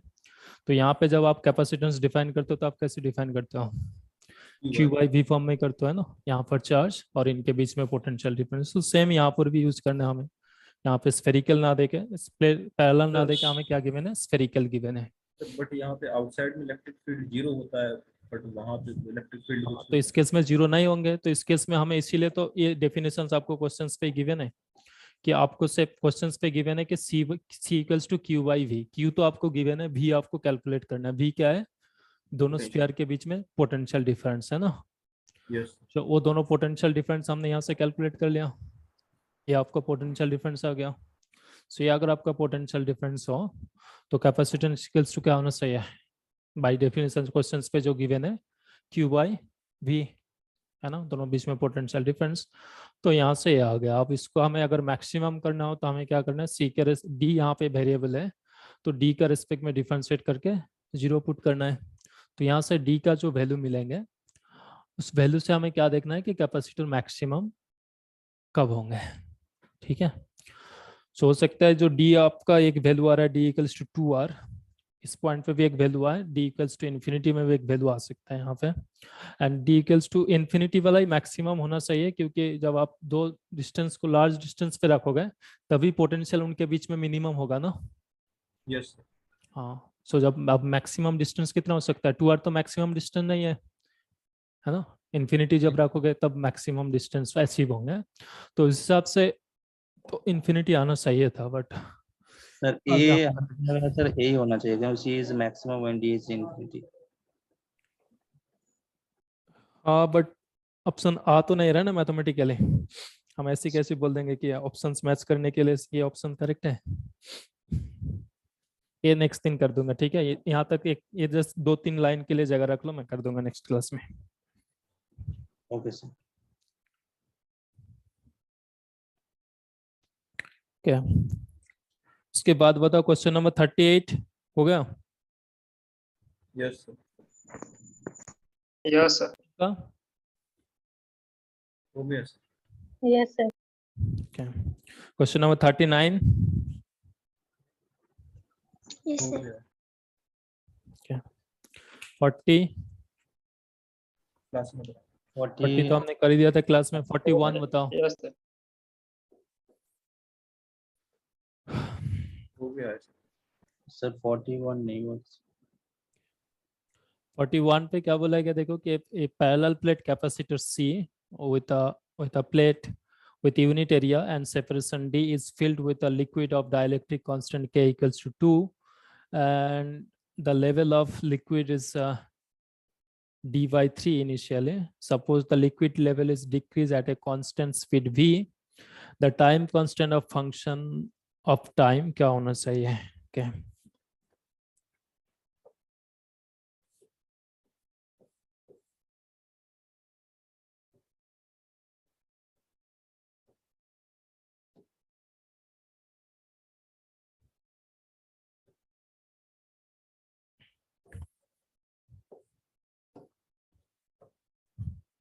सो देखो क्या बोला गया यहाँ पे, एक पैरेलल प्लेट कैपेसिटर है, एंड जिस कैपेसिटर का क्रॉस सेक्शन एरिया कितना बताया गया, यूनिट बताया गया ना, यूनिट क्रॉस सेक्शन एरिया, और सेपरेशन है डी, ठीक है, सेपरेशन है डी।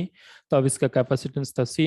अब इसमें क्या बोला गया है कि एक लिक्विड रख दिया गया है, लिक्विड डाइलेक्ट्रिक कांस्टेंट, इसका डाइलेक्ट्रिक कांस्टेंट है K/2। अब ये जो लिक्विड लेवल है, इस लिक्विड लेवल क्या है, कांस्टेंट रेट पे डिक्रीज हो रहा है, ठीक है।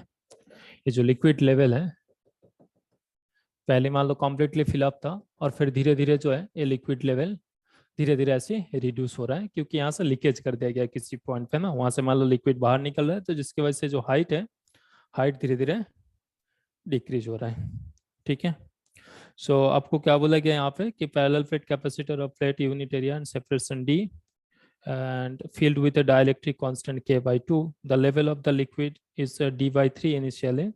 Suppose the liquid level is decreased with a constant velocity v, then the time constant at time of t पे क्या होना चाहिए? अच्छा, अगर at t equals to 0 पे इस लिक्विड लेवल का हाइट कितना बताया गया कि d by D/3 ठीक है, d by 3। और इसके बाद भी अगर हम t टाइम बाद है ना, at t equals to 0 पे है, और इसके बाद भी अगर हम t टाइम बाद देखें, सो t टाइम बाद ये जो लिक्विड लेवल है, लिक्विड लेवल अगर v वेलोसिटी लेके डाउनवर्ड डिक्रीज हो, तो एट टाइम t पे कितने डिक्रीज होना चाहिए? vt। So at time t पे लिक्विड लेवल का हाइट कितना होना चाहिए? D/3 minus VT. हाँ, d/3 माइनस vt।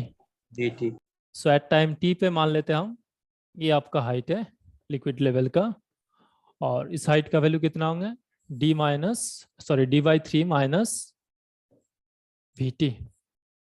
ठीक है, d/3 माइनस vt ये होना चाहिए। सो एट टाइम t पे अगर हम इस कैपेसिटेंस देखें, इस कैपेसिटर का कैपेसिटेंस फाइंड आउट करने चाहे, सो हम क्या देखेंगे कि d/3 माइनस vt ये जो पोर्शन है ये डाइलेक्ट्रिक मीडियम से फिलअप है, और रिमेनिंग पोर्शन जो है वो किसमें फ्री स्पेस होंगे? एयर होगा, है ना। सो यहाँ पर ये जो दो कैपेसिटर होंगे, एक लिक्विड वाला और एक एयर वाला, ये दोनों किस में आना चाहिए? सीरीज पर पैरेलल पे? पैरेलल पे। तो पहले हम इन दोनों कैपेसिटर का इक्विवेलेंट कैपेसिटेंस फाइंड आउट कर लेते हैं। ठीक है, इक्विवेलेंट कैपेसिटेंस फाइंड आउट कर लेते हैं। And so at time t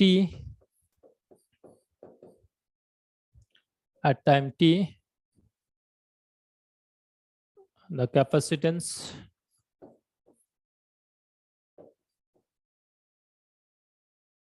of the capacitor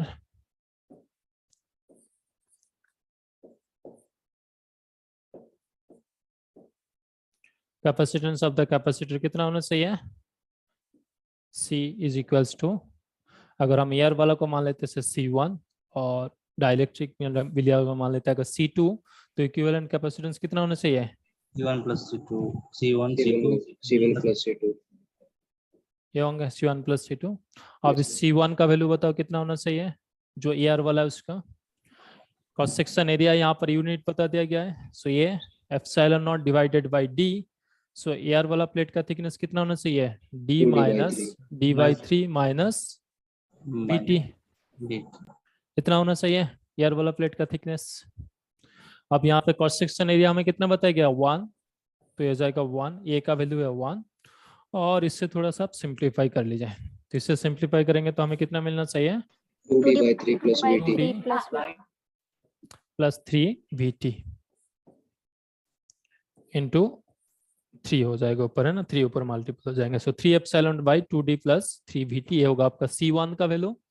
similarly C2 का वैल्यू कितना होना चाहिए?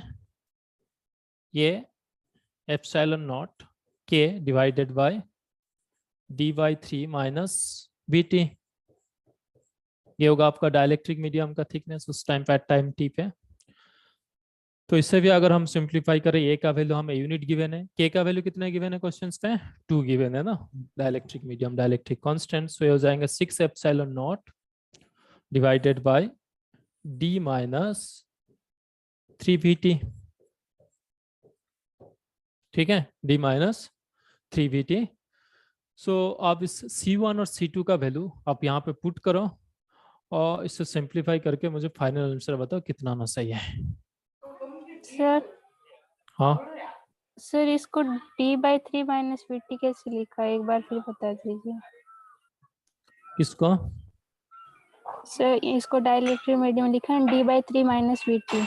हाँ, एट t इक्वल्स टू 0 पे डाइलेक्ट्रिक जो डाइलेक्ट्रिक लिक्विड है इसका थिकनेस कितना गिवन था क्वेश्चंस पे?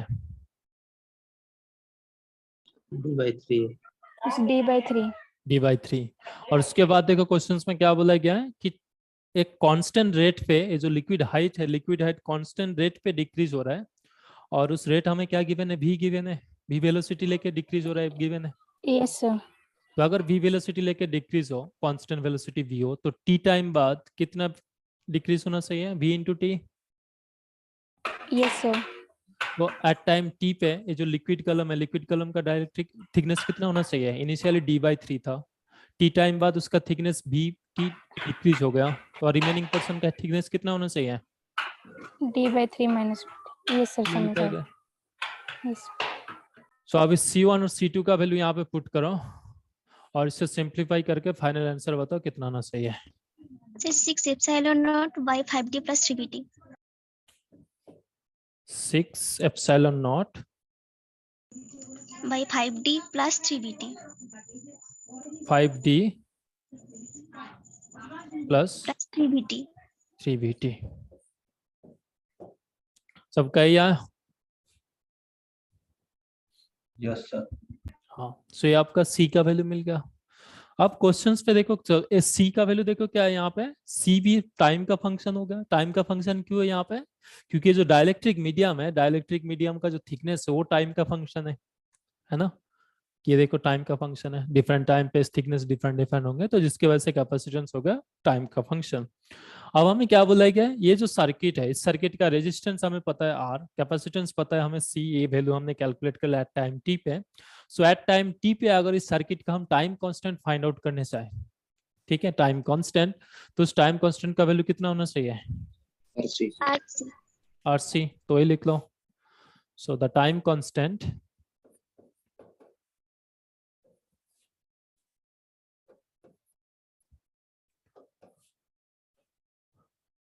of this circuit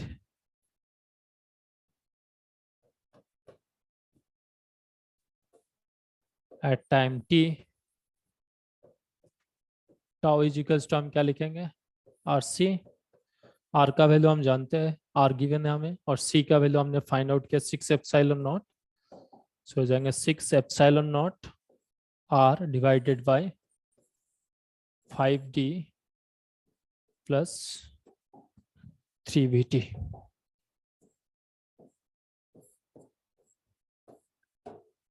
ठीक है, 6 epsilon R divided by 5d plus 3bt। तो करेक्ट ऑप्शन क्या होना चाहिए? ए। ऑप्शन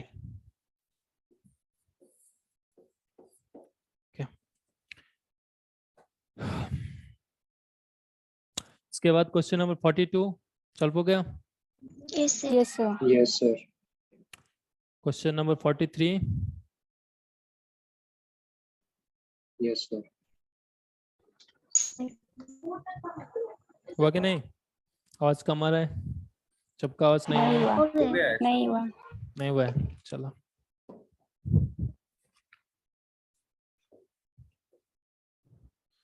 फोर्टी थ्री पे देखो क्या बोला गया, which of the following changes in an ideal capacitor connected to an ideal battery will result the increase of the charge of the capacitor। ठीक है, सो हमें ये बताना है कि एक कैपेसिटर को हमने बैटरी के साथ कनेक्ट करके रखा है। अब हम क्या चेंज करेंगे साइड दैट कि इस बैटरी के अक्रॉस में जो चार्ज है उस चार्ज का वैल्यू क्या हो? इंक्रीज हो। ठीक है, इंक्रीज होना है।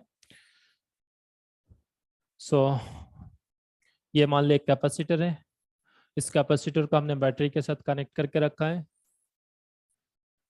इस कैपेसिटर का से थिकनेस मान लो से D है, क्रॉस सेक्शन मान लो A है, यहाँ पे अभी परमिटिविटी ER है मान लीजिए, तो एप्सिलॉन नॉट। सो ये अगर हो तो इस कैपेसिटर के अक्रॉस में पहले कैपेसिटेंस बताओ कितना होना चाहिए? ये एप्सिलॉन नॉट बाय D, ये होगा कैपेसिटेंस। अब बैटरी का वोल्टेज अगर से V हो, बैटरी का वोल्टेज अगर V हो तो चार्ज कितना होना चाहिए? C into Q is equals to C into V।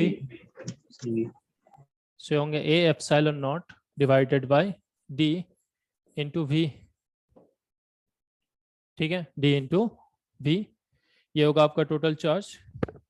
सो ये अगर आपका कैपेसिटर के अक्रॉस में चार्ज हो तो आप देखो यहाँ पर क्या बोला गया, अगर हम इस Q का वैल्यू इंक्रीज करना है तो हम क्या क्या चेंज कर सकते हैं यहाँ पे? क्या इधर हम बैटरी का वोल्टेज इंक्रीज कर सकता हूँ, यस सर। और क्या इंक्रीज कर सकता हूँ? कैपेसिटर का क्रॉस सेक्शन एरिया हम Area। इंक्रीज कर सकता हूँ, और सेपरेशन को क्या करना चाहिए? हमें डिक्रीज करना चाहिए। डिक्रीज। सेपरेशन का अगर डिक्रीज करो, और क्या कर सकता हूँ कि यहाँ पर जो डाइलेक्ट्रिक मीडियम एयर था, अभी इस एयर को हम रिप्लेस करके कुछ डाइलेक्ट्रिक मीडियम अगर हम पुट करें तब भी चार्ज इंक्रीज हो जाएंगे। Yes sir. है ना?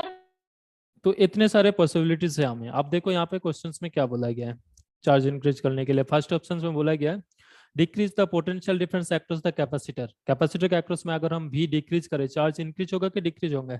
डिक्रीज होगा सर। डिक्रीज। चार्ज डिक्रीज होना चाहिए, बट यहाँ पे इंक्रीज होंगे पूछा गया हमने, हमें चार्ज इंक्रीज करना है, तो ऑप्शन ए क्या होना चाहिए? रॉन्ग। रॉन्ग। ऑप्शन बी में क्या बोला गया? Decrease the cross section area. Cross section area को अगर हम इंक्रीज करें, चार्ज इंक्रीज होगा कि डिक्रीज होंगे? डिक्रीज होंगे, है ना। बट यहाँ पे हमें बोला कि हमें चार्ज इंक्रीज करने के लिए कैपेसिटर का एरिया डिक्रीज करना है, तो ये भी रॉन्ग हो गया। Yes sir. और ऑप्शन सी में क्या बोला गया? Decrease the separation of the plate. Plate के बीच में जो सेपरेशन है, इस सेपरेशन को हम क्या करेंगे? डिक्रीज करेंगे। तो डी का वैल्यू अगर हम डिक्रीज करें तो चार्ज इंक्रीज होगा कि डिक्रीज होंगे? यहाँ पे इंक्रीज होगा सर। इंक्रीज होंगे, तो ऑप्शन सी क्या होना चाहिए? Correct. Correct. So Q is inversely proportional to D, 1/D. So अगर हम बाकी सारे चीज को कांस्टेंट रख के D का वैल्यू अगर हम डिक्रीज करें, तब चार्ज क्या होना चाहिए? इंक्रीज होंगे। सो करेक्ट ऑप्शन हम क्या लिखेंगे? सी।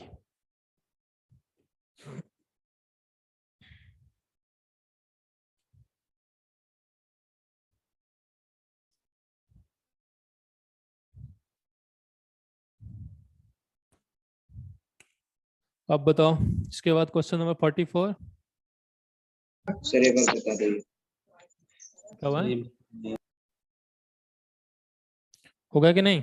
44 ओके सर। 45 और सर 45 नहीं है। 45 नहीं भाई।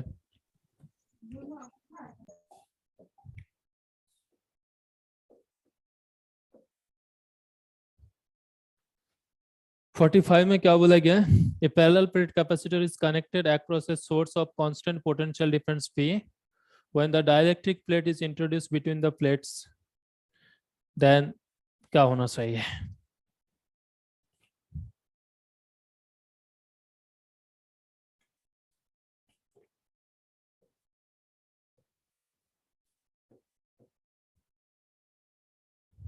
यहाँ पर एक्चुअली क्वेश्चंस पे नहीं बताया गया, क्या बोला गया? Parallel plate capacitor is connected across the source of A potential difference, potential difference battery connected है यहाँ पे, और यहाँ पे ये चार्ज है, तो इसका भी क्रॉस सेक्शन एरिया ये मान लेते हैं, सेपरेशन मान लो D है, अभी ये मान लीजिए यहाँ पर एयर है, ठीक है, एयर है।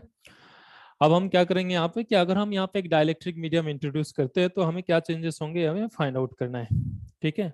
तो फर्स्ट ऑप्शन में क्या बोला गया कि some amount of charge, some charge from the capacitor will flow back to the source, some extra charge from source will flow to the capacitor. C में बोला गया electric field intensity between the two plates increase, the energy of the capacitor does not change, ठीक है। तो इतना कुछ हमें बताया गया है, तो ये हमें फाइंड आउट करना है सब। तो सबसे पहले चार्ज फ्लो के बारे में बात कराया गया है। तो चार्ज फ्लो के बारे में अगर हम बात करें यहाँ पे, तो बैटरी का वोल्टेज अगर V हो, ठीक है, सो बैटरी अगर कनेक्टेड है तो क्या कैपेसिटर का अक्रॉस में वोल्टेज चेंज होगा डाइलेक्ट्रिक मीडियम इंट्रोड्यूस करने के बाद? No sir. चेंज नहीं होंगे, ठीक है।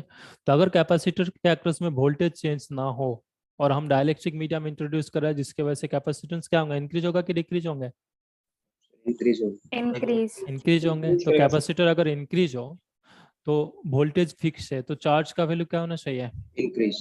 इंक्रीज होना चाहिए। तो अगर कैपेसिटर के अक्रॉस में चार्ज इंक्रीज हो रहा है, तो इसका मतलब क्या होंगे? सोर्स से कुछ अमाउंट ऑफ चार्ज कैपेसिटर में फ्लो है। ये सबको समझ में है? छोटा सा लॉजिक है।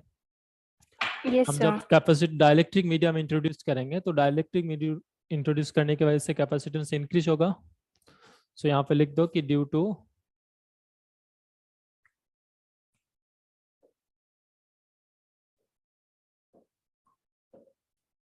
dielectric medium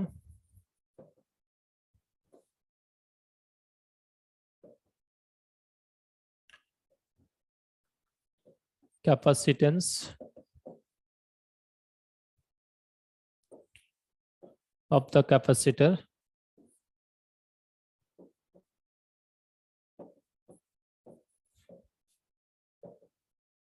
will increase,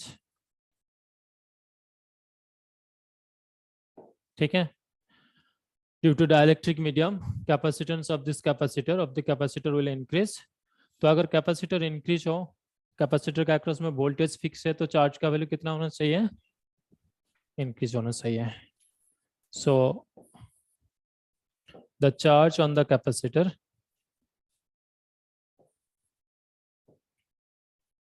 charge on the capacitor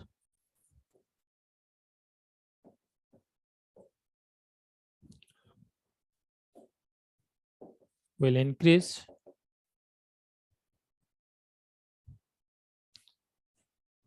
therefore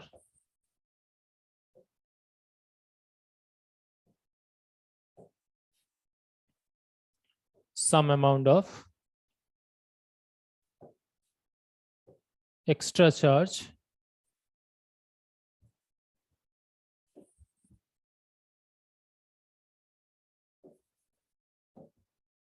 will flow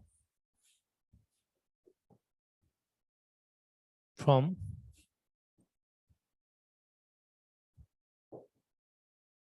battery to capacitor.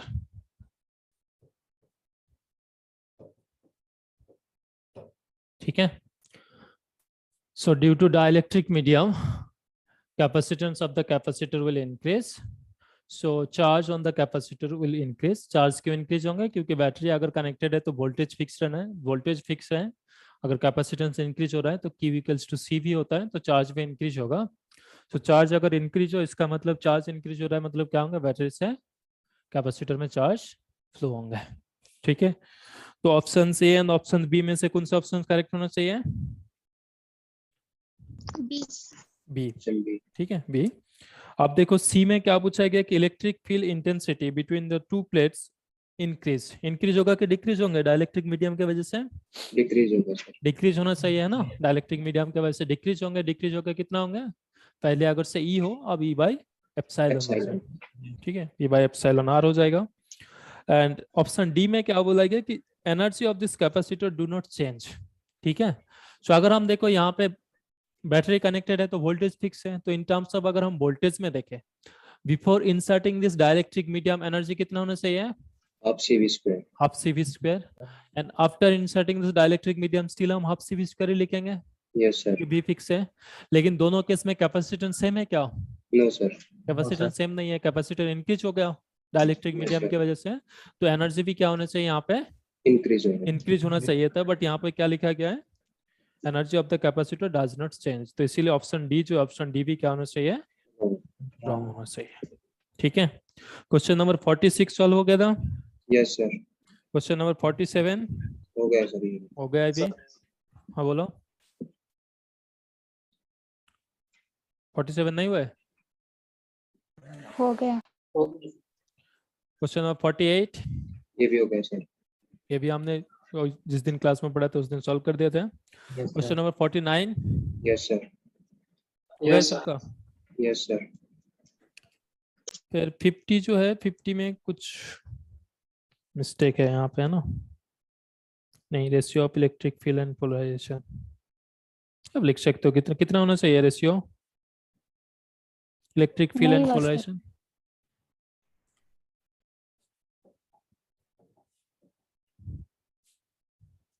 So question number 49 तक सबका सॉल्व हो गया. 50 देखो क्या बोला गया है. 50 में बोला गया है point charge Q is embedded at the center of a sphere of linear dielectric medium of susceptibility psi E and radius R. The ratio of electric field and polarizations for R less than this क्या होना चाहिए? Okay. So ये मान लीजिए dielectric medium है और इस dielectric medium के अंदर यहाँ पर एक पॉइंट चार्ज है, सेंटर पे Q चार्ज है.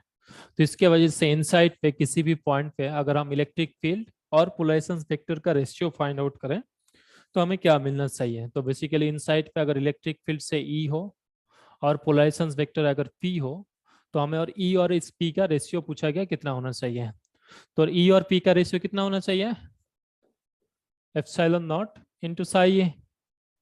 यही होना चाहिए. Yes sir. Yes sir. E equals to क्या होता है? Epsilon naught psi into P होता है. तो E बाई P का वैल्यू क्या होगा? Epsilon naught into psi E. आप यहाँ पे देखो क्वेश्चंस में क्या बोला गया है कि इन SI यूनिट पे क्या होना चाहिए? ओके. SI यूनिट नहीं, CGS यूनिट होना चाहिए था क्या? 4 पाई एप्सिलॉन नॉट का वैल्यू तो यहाँ पे गिवन नहीं है. सो इन CGS यूनिट पे हम 1/4 पाई एप्सिलॉन नॉट को क्या लिखते हैं? बताओ. 1 लिखते हैं ना हम इसे CGS यूनिट पे. अरे है कि ना बोल दो। यस सर, सीजीएस यूनिट पे 1/4 एप्सिलॉन का वैल्यू कितना होता है 1। कौन होता तो ये अगर 1 होता है तो 1/एप्सिलॉन का वैल्यू कितना होना चाहिए यहाँ पे 4 पाई। है? 4 पाई। एंड एप्सिलॉन का वैल्यू कितना होना चाहिए 1/4 पाई। ठीक है। सो इन सीजीएस यूनिट पे अगर हम इसे लिखने चाहें तब इसका जो वैल्यू होंगे, इस वैल्यू होंगे आपका एप्सिलॉन का वैल्यू अगर हम 4 पाई पुट करें तो AC डिवाइडेड बाय 4 पाई। ठीक है, ये आंसर होना चाहिए था क्योंकि यहाँ पे एप्सिलॉन नॉट नहीं है, तो यहाँ पे SI यूनिट हटा के आप यहाँ पे सीजीएस यूनिट कर लीजिए। ठीक है, ऑप्शन ए है सर। हाँ ऑप्शन ए करेक्ट होंगे। SI यूनिट को हटा के आप यहाँ पे क्या लिखोगे CGS।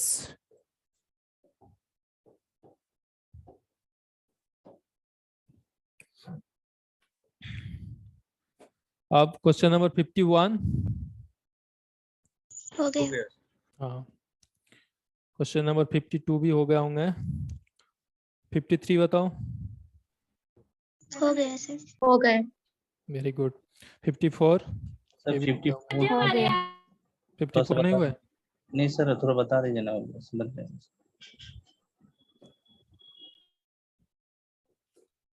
54 में देखो क्या बोला गया है कि the relations between electric field and displacement vector and polarization vector for a dielectric in electric field is given by. Okay, so हमें डाइलेक्ट्रिक मीडियम के अंदर पूछा गया और हमारे सिलेबस में लीनियर मीडियम है तो हम इससे लीनियर हिसाब से देखेंगे। ठीक है, सो इन लीनियर डाइलेक्ट्रिक मीडियम में डी वेक्टर इक्वल्स तो हमेशा हम क्या लिखते हैं epsilon not E plus P। Epsilon not E plus P vector, है ना। ये हमने डेरिवेशन करके भी देखा है आपको। सो अब आपको यहाँ पे पूछा क्या गया है, सीधा सीधा तो ऑप्शन है, ऑप्शन डी। फिर आपको क्यों नहीं आया? नहीं सर, नहीं सर, यही समझना था बस। ये तो ऑप्शन डी में यही और लिखा गया, अगर कुछ चेंज करके देता फिर मैं समझ सकता था। ऑप्शन डी में देखो यही ऑप्शन है ना, D equals to epsilon E plus P। तो यहाँ पे करेक्ट ऑप्शंस क्या होंगे डी होंगे। अब क्वेश्चन नंबर 55। स्टेटमेंट डी है जो सर समझा एनर्जी डेंसिटी। क्वेश्चन नंबर 55 में देखो क्या बोला गया, the separations between the plate of A charge plate capacitor is increased. ठीक है, तो एक चार्ज प्लेट कैपेसिटर का जो है हम प्लेट डिस्टेंस इंक्रीज करेंगे और यहाँ पे कुछ भी बताया नहीं गया कि कैपेसिटर मतलब बैटरी डिस्कनेक्ट हो गया कि नहीं, है ना। अगर हम मान लेते हैं बैटरी डिस्कनेक्ट हो गया, डिस्कनेक्ट करने के बाद हमने इसको इंक्रीज किया तब कुछ अलग आंसर आएंगे, और अगर ना मानोगे तब कुछ अलग आंसर आएंगे। हम मान के कर लेते हैं। ठीक है, इन केस में इसके दोनों ही केस जब ऐसी क्वेश्चन रहता है ना कि कुछ भी नहीं गिवन रहता है, कैपेसिटर डिस्कनेक्ट कराया गया कि नहीं गया, आप दोनों केस में कोई भी एक ऑप्शन चूज करके आ जाओगे, उनको मार्क्स देना ही है। सो इस केस में अगर हम मान लेते हैं कि कैपेसिटर को पहले डिस्चार्ज कर दिया गया और उसके बाद जो है उसके बीच में डिस्टेंस अगर हम इंक्रीज करें, ठीक है, पहले चार्ज कर दिया उसके बाद हम बैटरी डिस्कनेक्ट कर दिया गया है और उसके बाद इसका डिस्टेंस अगर हम इंक्रीज करें तो क्या चेंजेस होना चाहिए। सो ऑप्शन ए में क्या बोला गया, the charge on the capacitor change, क्या चेंज होगा? No sir. अगर हम कैपेसिटी बैटरी को डिस्कनेक्ट कर दिया है तो इस केस में चार्ज चेंज ऑफ चार्ज कितना होना चाहिए? 0 होगा, है ना। बैटरी अगर हम डिस्कनेक्ट कर दें तो उसके बाद चाहे हम इसे इंक्रीज करें डिक्रीज करें, अब चार्ज तो फ्लो नहीं हो सकता, हमेशा बैटरी में चार्ज कैपेसिटर में ही रहेगा, पहले जितना चार्ज था अभी उतना ही चार्ज रहेंगे। तो इस केस में चेंज ऑफ चार्ज कितना होना चाहिए? 0 होना चाहिए। ठीक है, अब सेकंड में क्या बोला गया है, ये स्टेटमेंट बी स्टेटमेंट में क्या बताया गया है, potential difference across the capacitor change, capacitor के एक्रोस में पोटेंशियल चेंज हो जाना चाहिए, चेंज हो जाना चाहिए, है ना। चेंज क्यों होंगे? क्योंकि अगर आप कैपेसिटर के एक्रोस में चार्ज सेम है तो इसका मतलब सिग्मा सेम रहेगा, है ना, चार्ज डेंसिटी। तो चार्ज डेंसिटी अगर सेम रहे तो पोटेंशियल डिफरेंस देखो कितना होता है, dV इक्वल्स टू कितना होंगे, E divided by epsilon naught into D, ये होगा आपको पोटेंशियल डिफरेंस। सो ये अगर आपका पोटेंशियल डिफरेंस हो तो आप अगर डी चेंज करोगे तो भी चेंज होना चाहिए कि नहीं? Yes, भी sir. चेंज हो जाएगा, यस सर। है ना, भी चेंज होना चाहिए। तो यहाँ पे क्या बोला गया, potential difference actors the capacitor change. तो अगर हम डी को इंक्रीज करें तो यहाँ पे डीवीपी क्या होंगे, इंक्रीज होगा, है ना। डी को अगर हम इंक्रीज करें पोटेंशियल डिफरेंस क्या होंगे, इंक्रीज होंगे। क्या अब ऑप्शन स्टेटमेंट सी पे क्या बताया गया है कि जो एनर्जी है, energy of the capacitor changes, तो एनर्जी कितना होता है इस केस में, चार्ज फिक्स हाफ रहेंगे। सी वी तो स्क्वायर। अगर हम Square in by terms 2 of charge में लिखेंगे, है ना, क्योंकि दोनों केस में क्यू फिक्स रहेंगे, तो क्यू स्क्वायर बाई 2c लिखेंगे हम यहाँ पे, ठीक है, Q square by 2c। And C का वैल्यू क्या होना चाहिए, A epsilon naught by D. ये एप्सिलॉन नॉट बाई डी, तो डी ऊपर आ जाएंगे यहाँ पे। तो यहाँ पे भी देखो एनर्जी जो है वो भी डी डिपेंडेंट है, अगर चार्ज का वैल्यू हम फिक्स रखें तो। सो अगर हम डी चेंज करें तो ये भी क्या होंगे, एनर्जी भी चेंज हो जाएगी। सो क्या होना चाहिए यहाँ पे, choose the correct answer from the given below. Option energy है। डेंसिटी भी है सर। अच्छा और भी एक है सी डी, डी भी है। डी में क्या बोला गया है, energy density between the plate, plate के बीच में जो एनर्जी डेंसिटी है वो भी चेंज हो जाना चाहिए। एनर्जी डेंसिटी अभी हमने पढ़ाया नहीं, बाद में पढ़ाएंगे नेक्स्ट क्लास में। डी डी डी स्टेटमेंट में क्या given, energy density. Energy density के एक्चुअली हम स्मॉल यू से लिखते हैं, ठीक है, ये कैपिटल यू और ये स्मॉल यू। तो स्मॉल यू इक्वल्स टू क्या होता है, half of E dot D, ठीक है। किसी भी पॉइंट पे इलेक्ट्रिक फील्ड और डिस्प्लेसमेंट वेक्टर का डॉट प्रोडक्ट वही तो हाफ मल्टीपल होंगे। सो यहाँ पे ई का वैल्यू कितना था, Sigma by epsilon naught. Sigma by epsilon naught. D का वैल्यू क्या होंगे, हाँ डी का वैल्यू क्या होंगे, सिग्मा इंटू हाफ, ठीक है। डी का वैल्यू क्या आएंगे, सिग्मा आएंगे।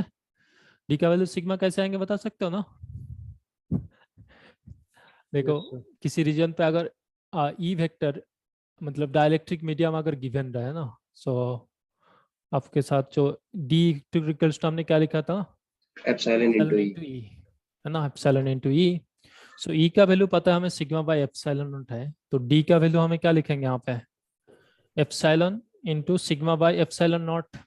Yes, sir. बट अभी देखो ये मीडियम क्या है, एयर ही बता दिया गया है, एयर प्लस डाइलेक्ट्रिक मीडियम तो है नहीं। तो इस एप्सिलॉन का वैल्यू हम यहाँ पर क्या लिखेंगे, इस एप्सिलॉन का वैल्यू भी एप्सिलॉन नॉट ही लिखेंगे। Yes, sir. तो एप्सिलॉन नॉट कैंसिल आउट हो जाएंगे, तो डी का वैल्यू क्या मिलेंगे हम इस केस में, सिग्मा। सो सिग्मा है। अब देखो सिग्मा क्या डी डिपेंडेंट है, No, sir. तो सिग्मा डी डिपेंडेंट नहीं है, इसका मतलब डी अगर हम चेंज करें तो यू एनर्जी डेंसिटी का जो वैल्यू है चेंज नहीं होंगे, ठीक है, चेंज नहीं होना चाहिए। सो यहाँ पे जस्ट साइड पे लिख लो क्या, इंडिपेंडेंट